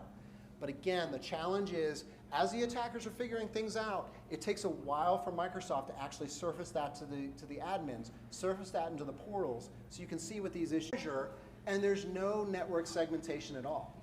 Why? I don't know. It would make sense to do it. You're building this new. You have network security groups. You can break these things out. Why not build it that way? No, we just continue with the flat networks. Application or app role assignment, read, write, all, manage app permission grants and app role assignments. Application read, write, all, full control effectively to all the applications. Again, applications can have very highly privileged rights to Azure AD. Device command is pretty interesting because you can run or launch an app or communicate with an app on a user's device on behalf of the signed-in user. That's pretty interesting. And then there's some Exchange Online and SharePoint ones, which are part of Office 365, obviously. I like Teams, but I'm just letting you know that there's some combinations. And then I did some reading, and I realized that a lot of application permissions that were configured before December of last year were actually granted specific role rights, Azure AD role rights, if they were granted specific permission rights. So device read, write, all got device manager rights. Well, guess what? Device manager rights includes a whole lot more than just device read, write, all. Same thing with directory writers. So these are not removed automatically when those application permissions are revoked or removed. So if these application permissions or even the service principal associated with them are still in these roles, they have these rights. Okay, so how do we look at these things? There's a PowerShell script at the bottom here. I'll publish the slides later. But you can also go or look. Does that matter? Does anyone know what owner rights mean in the Microsoft world? It basically means that you have the ability to change permissions in Active Directory, which means that you can have ownership or you have full control of whatever that object is. Owner on applications means that you have this very unique ability that you can create another credential for that application, which is kind of useful for the application of the developer because they can create a certificate. However, if I'm an attacker and I can figure out that this developer is the primary developer for this company that does stock trading or whatever, or even there's another application that they developed to manage the system, and this application has directory read, write, all, permissions to Azure AD, I can compromise that user account, and then I can add a credential to that application. And with that credential, I can then impersonate that application and leverage those rights that application has. So we can see here that Joe user actually has rights, or is the owner, one of the owners of this test app. So if I compromise Joe, then I own this entire Azure AD environment because I can leverage the rights that application has. Application permissions that are in DA. It's effectively the same thing. There's some nuances. And then I just need to connect with those credentials, and then I'm good. So that's tenant permissions. Those are the application permissions. Now we talk about delegated permissions. So the user is prompted by the application to allow the app to have specific permissions. And then the user consent rights are controlled at the tenant level in order who can actually consent. By default, a user can consent to apps. So that can be kind of dangerous because if Joe user sees this, he might just click yes, that looks fine. But the problem is this is something that attackers have been using for years, these so-called TACA frameworks by MDSec and FireEye that show how this works. And I actually really like the MDSec one because they have pretty pictures in their blog posts, so that way I can use those in this presentation. to show what the architecture looks like. One of the options here, the first one that's checked, is do not allow user consent, which is tough for a lot of organizations because then they have to, an admin has to make a decision, it gets elevated, and then they have to solve that problem. But that is a good way to do it, and I have some more information about that later. And we can also look at these Azure AD delegated user permissions with PowerShell. Again, the same script from the GitHub link there. So I mentioned SolarGate, the SolarWinds cloud attacks. Let me just talk about those a little bit more in detail so you have a good understanding of what the attackers were doing and how interesting that was. Effectively, they added malicious code to an updated SolarWinds software. I think pretty much everyone here is familiar with that. But the other part of this, which is very interesting, is that SolarWinds frequently has privileged access to multiple systems. So I read through all the SolarWinds, or a lot of the SolarWinds vendor documentation in December, and I identified these rights that the SolarWinds documentation says that you should configure. And so that's domain admin rights on AD, sysadmin on SQL. I'm sure there's some SQL people here and knows that's really bad. Read-only on VMware. But the question was, did they configure it for read-only, or did they just go ahead and give it admin rights because everything else is admin? Contributor or reader on Azure. Contributor, actually, there are some network devices, which if you've managed routers or switches, you know that's pretty powerful. And then global admin on Azure AD, which meant that if SolarWinds was compromised, if an organization was part of those orgs that was targeted, that the attacker could potentially have domain admin in their on-prem AD and global admin in Azure AD, which of course now we know also means full admin in Azure. So that environment would have been completely compromised. So that's pretty bad. One of the ways that they were able to do this is something that I'm calling tenant hopping, which is where you have tenant A, and that has configuration of tenant B, where there's admin rights, where the tenant A admins have global admins in tenant B. So you compromise tenant A to jump over to tenant B. Similar to kind of trust hopping in Active Directory, number of organizations where they have multiple tenants. But then there's another part to this which is pretty interesting when it comes to the cloud, especially the Microsoft cloud. SolarGate also involved leveraging partner connections to gain admin rights to related services. So this is very interesting because Microsoft also has Microsoft partners that do a lot of the other things that Microsoft doesn't want to do, like management stuff, especially when it comes to licenses, subscriptions, managing and selling, basically reselling Microsoft services to customers. So these partner relationships, the partner tenant effectively gets global admins to the customer tenant, as well as help desk admin rights to the customer tenant, which includes password reset.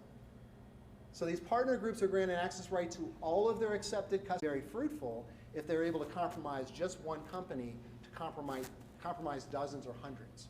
And that's, as we understand, is how FireEye got compromised, is through this partner connection. So you can check that through the bottom link here. I also have that on later.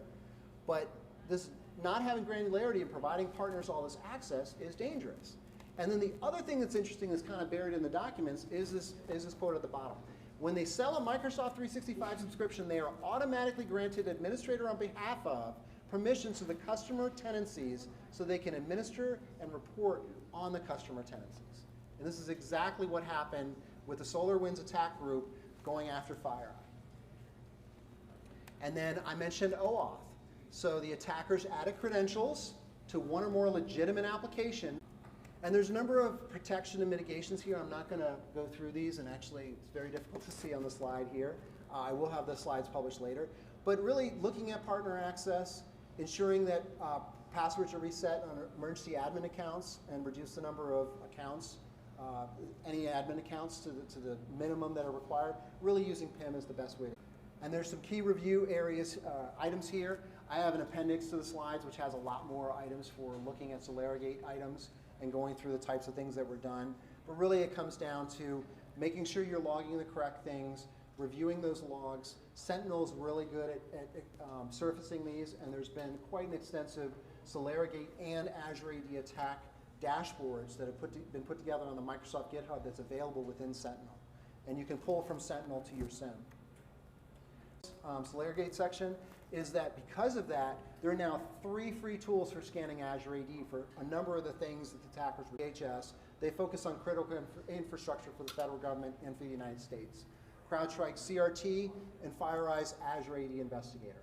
There's some overlap between these tools, but each of them were released separately in order to focus on specific things. One of the great things about these tools, especially the CISA one, is it's scanning the unified logs for known attack activity. So I highly recommend looking at those. Even if you just grab these, set up a test tenant, and then watch to see what it does, there's a bunch of data that gets have options. They can compromise accounts with owner rights on applications. They can compromise accounts with privilege rights. They can compromise these integration components in your on-prem AD. There's a number of options that attend our cloud, protect our house, so to speak. And Microsoft has this very busy graphic that has all these different arrows and things happening. So I'm going to boil this down to the most important things. Fully isolate Azure AD, Microsoft Office 365 admin accounts from the on-prem environment. Really, for just about every environment, you can go ahead and create these accounts in Azure AD, make sure that they have MFA. Now you can do FIDO2 with a YubiKey or other type of security key. It's really fantastic. The YubiKeys now support biometrics. You can use your fingerprint. So all you do is you put in your security key. When you go into the Azure AD portal, you just click on the bottom button that says security key, and it prompts you for that security key information. You put your finger on the YubiKey bio, and it goes ahead and authenticates you. Very strong authentication, actually stronger than password plus MFA. And I don't have time to go into why, but you'll have to trust me up here saying that. But ultimately making sure these admin accounts have MFA. That is one of the most important things. And that you're using conditional access to control access to your environment. And then making sure that there's some sort of privileged access workstation or admin system. Microsoft saying Azure Managed Workstations, because at least with those you can also use Intune to manage them. So continuing, Microsoft saying manage these from cloud control devices. So that's why they're talking about these managed devices. That way there's no control plane, so to speak, from your on-prem AD environment into this Azure AD environment. And making sure that there's no crossover. We often see account rights in Azure AD because they're synchronized, but then they're like regular user accounts in the AD environment. And Help Desk can manage those and modify those. And then finally using the Azure AD Cloud Authentication. You can use Hello. If you're Azure AD joined or hybrid joined, you can use FIDO, like I said, with the FIDO key. The Microsoft Authenticator is very strong for MFA. Now they have password lists through the Microsoft. Fuzzy logic that's done there in order to prevent users from using regularly known bad password like password, or any variation of password like p@ssw0rd, which is used all the time, or password1, or password1234. Basically, Microsoft does scoring around the different types of configuration and how far it is from known bad passwords. Azure AD keeps a list. This list is effectively downloaded to a system and then put into sysvol, which is replicated across all the domain controllers. The domain controllers have an agent which then check every time a password is attempted to be changed to see if it is something that is a password that doesn't meet the bar to be allowed for the user to change it to. And then you can add in your own custom organization would use to be part of that password spray, or even what area they're in. I mean, if they're in certain regional areas, it's going to be sports teams a lot of the time. So I mentioned user consent and permissions. So the default here is this bottom one, which again is very difficult to read, I apologize, where the user are allowed to consent to apps. We want to see that change so that we do not allow them to consent, but we recognize that's a little bit challenging. So we can set it to one that's a little bit different, where basically users are allowed to consent to applications, but only with the permissions that have been pre-approved. And again, I apologize for the size here, but basically we can go through and select these permissions and say user read, profile, and email, or select certain ones. And then once we select those, if a user wants to add an app, like maybe Calendly or something, they can do that without an admin saying that they have to, if these permissions align with what that what the app is asking for. And then we can see what those permissions are, we can modify them, and we have a record of what those are. One of the most important things in Azure AD is the block legacy authentication. This is the old authentication where it's just a username and password, can't support MFA in any way, shape, or form. So think SMTP, POP, IMAP, all of like the exchange protocols or mail protocols pretty much. We need to block legacy auth because without this blocked, what happens is password spraying against Azure AD works. And there's a number of different ways to do that. So we need to make sure that we have conditional access policies, or for smaller organizations, enable security defaults. We also need to look at blocking legacy authentication and exchange. Authentication policy is one of the easiest ways to do this, but you can go user by user and select the users or go through PowerShell and disable those protocols at the mailbox level. And if there's ADFS, guess what? There's legacy authentication there too. We need to block that at ADFS.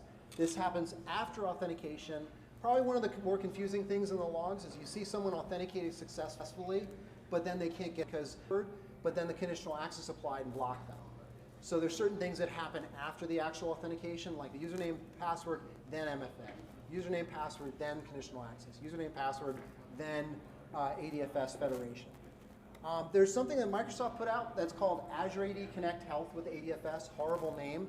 It's actually a really good security component that provides a lot of good information about bad password attempts and risky IPs that are connecting, including expiring certificates. Guess what? If an ADFS certificate expires, no more ADFS federation is going to happen. Phishing defenses, MFA, sure, because you the phish can actually proxy that request to the Active Directory environment, our Azure AD environment. Better is conditional access policy, much better is the risk-based policy. And finally, monitoring the Azure AD logs is very important. Pulling these from the Azure AD Graph API. Office 365 includes this customer data that's very interesting to them, and it's a new paradigm. If you've worked with Active Directory for years, Azure AD is very different. If you've been a security consultant or a pen tester or a red teamer against Active Directory, Azure AD is very, very different. It's a huge learning curve, but I highly recommend you look at it because this is where people are going after, and there's a huge need out there for people to help secure these environments. The security controls have to be researched and tested, and security in the cloud often costs extra. And these on-prem configurations and connection points can be dangerous to the organization.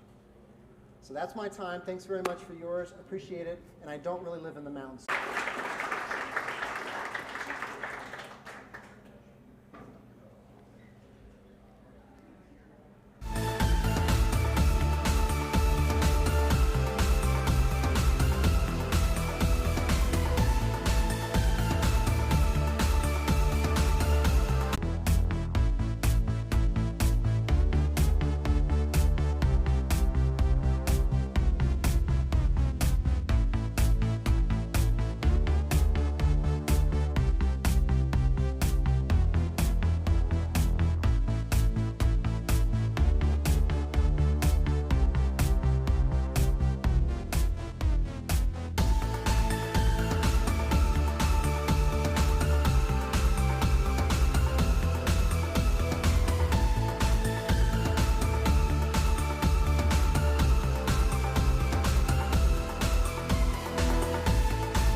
Made it through. Thank you all for sticking around. I know staying at 5 o'clock on a Friday is.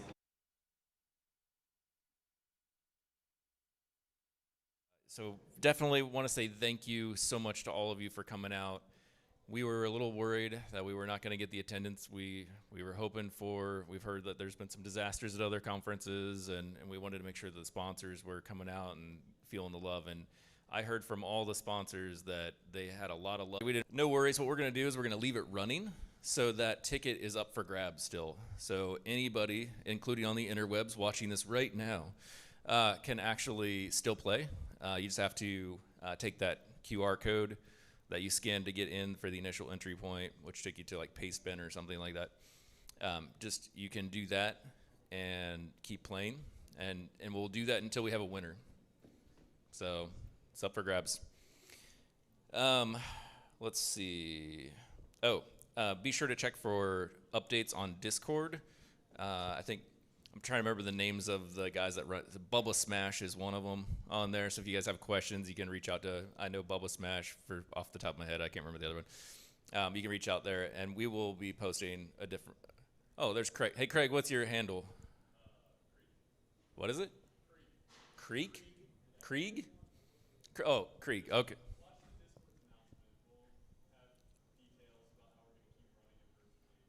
Okay, so just keep monitoring Discord. We're going to publish it out there.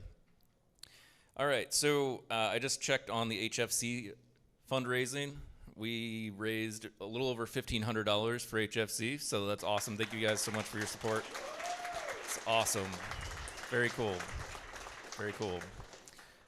Yeah, and hopefully you love the shirts so and some other stuff. So, raffle. Is Tenable? Yeah, let's go ahead and raffle off the Tenable raffle. Oh man.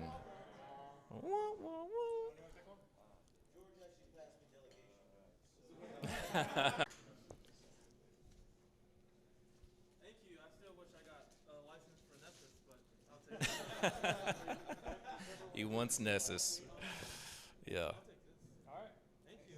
Cool. And we have one more thing. Here you go.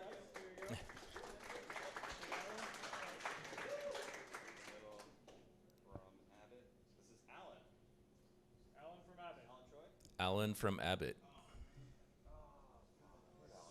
Mm.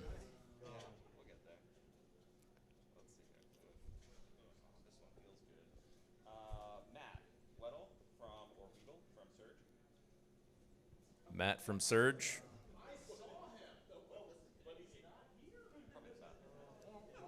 Oh man. You just get to keep it, Ryan. If it, Yeah, Mike Daniels. Mike Daniels.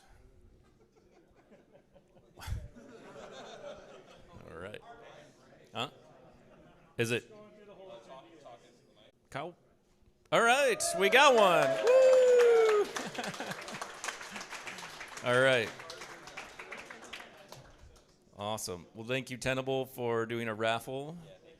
That's awesome. All right, now to the CTF. All right, so I'm going to hand this off to our Director of Games and CTFing, John Toterai. Thank you. Thank you. All right, so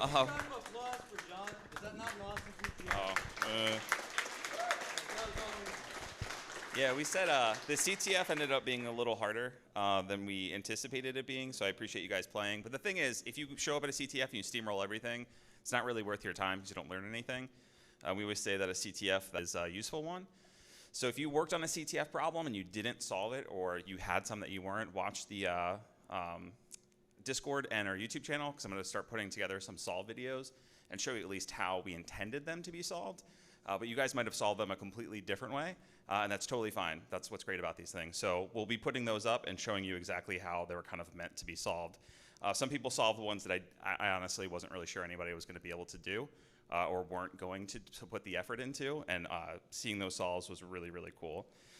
So we ended up having 9 prizes total. We have some $100 Amazon gift cards, some Try Hack Me subscriptions, some gift cards to Hack the Box, a really nice 1 to 6 pin reconfigurable quick set, keyway, and lockpick set, and then a bottle of bourbon. I don't really drink, so I don't know what it is, but I'm sure it's great. So what we're going to do is name those off and kind of go from there. So first place with 692 points, Soothsayer. Woo! Right behind with 630 points. I don't know if it's supposed to be Ange or AN6 Hunter. All right, yeah! Congratulations, thank you so much for playing. If you do the same thing, head over and pick your prize right over. Caitlin over there will help you out. Thanks so much. All right, and then third place. So please, please head over and pick up your stuff. There was definitely some cool ones that I saw you solve. I was like, heck yeah. All right, next at fourth place, 605, Jack's Deformity. All right, nice, good job. Please, again, head over right now and pick up your stuff so that nobody tries to social engineer our people and take your stuff. All right, fifth place with 569 points, CB. All right, good job. Woo! Please go pick up your stuff. My personal favorite, because I love buffalo dusted sidewinder fries, and place 6 is Guy Fieri. He's here. Hey, good job. That was 528 points. Place 7 actually ended up being somebody who is on staff here. So I think we're very impressive here. Another beer. Thank you. Good job, buddy. I think you just started playing today and you started going crazy. Is Munis here? All right. Congratulations. Good job. Then that comes up to 8th place with 489, Nature Boy. All right. Nice. I love your name. Good job. Fantastic job. And then 9th place then, the last placing in terms of the awards is 428 points with Joe C. Joe C. All right. Congratulations. Thank you guys so much for playing. It's a lot of work to put on a CTF, and we hope that you at least learn something. And I think what we try to do with my CTF team is every time we play, each player tries to just get one more problem, one more point each time, and then after a few weeks, after a few months, you realize that you start getting in like the top 15, the top 10, the top 5% of CTFs, and then next thing you know, you're competing, on CTF time, tracking all of your scores and trying to compete with the best in the world. So keep playing, and if you have any questions on any of that stuff, feel free to hit me up, Set4 on Discord. Thanks. Yeah, let's give it up one more time for John. That was amazing. Really good CTF. Awesome. Yeah, and don't forget, Battelle is hiring. To touch on is, are we going to do this again? Well, the answer is absolutely yes. We really enjoyed having, it's because of you guys this year, totally why we're going to do it again next year. But seriously, no, we really do want to do it again next year. Normally we do this in June. So if we're going to do this next year in June, we would have to start planning like yesterday. I don't know. The answer is we don't know when we're going to do it. So just keep monitoring Discord, because that just might be a lot to chew to put this back on in June. But we also don't like doing it in November. So, keep your eyes peeled for when we'll do that again. Anybody else want to say anything just to wrap up? No? All right. All the directors. From all the directors and myself, we just really appreciate y'all coming out. Hope you had a good time. Hope you learned something. And if you have any suggestions or anything like that, keep in touch with us in Discord. That's where we want to keep talking with you. And we'll see you next time. Thanks.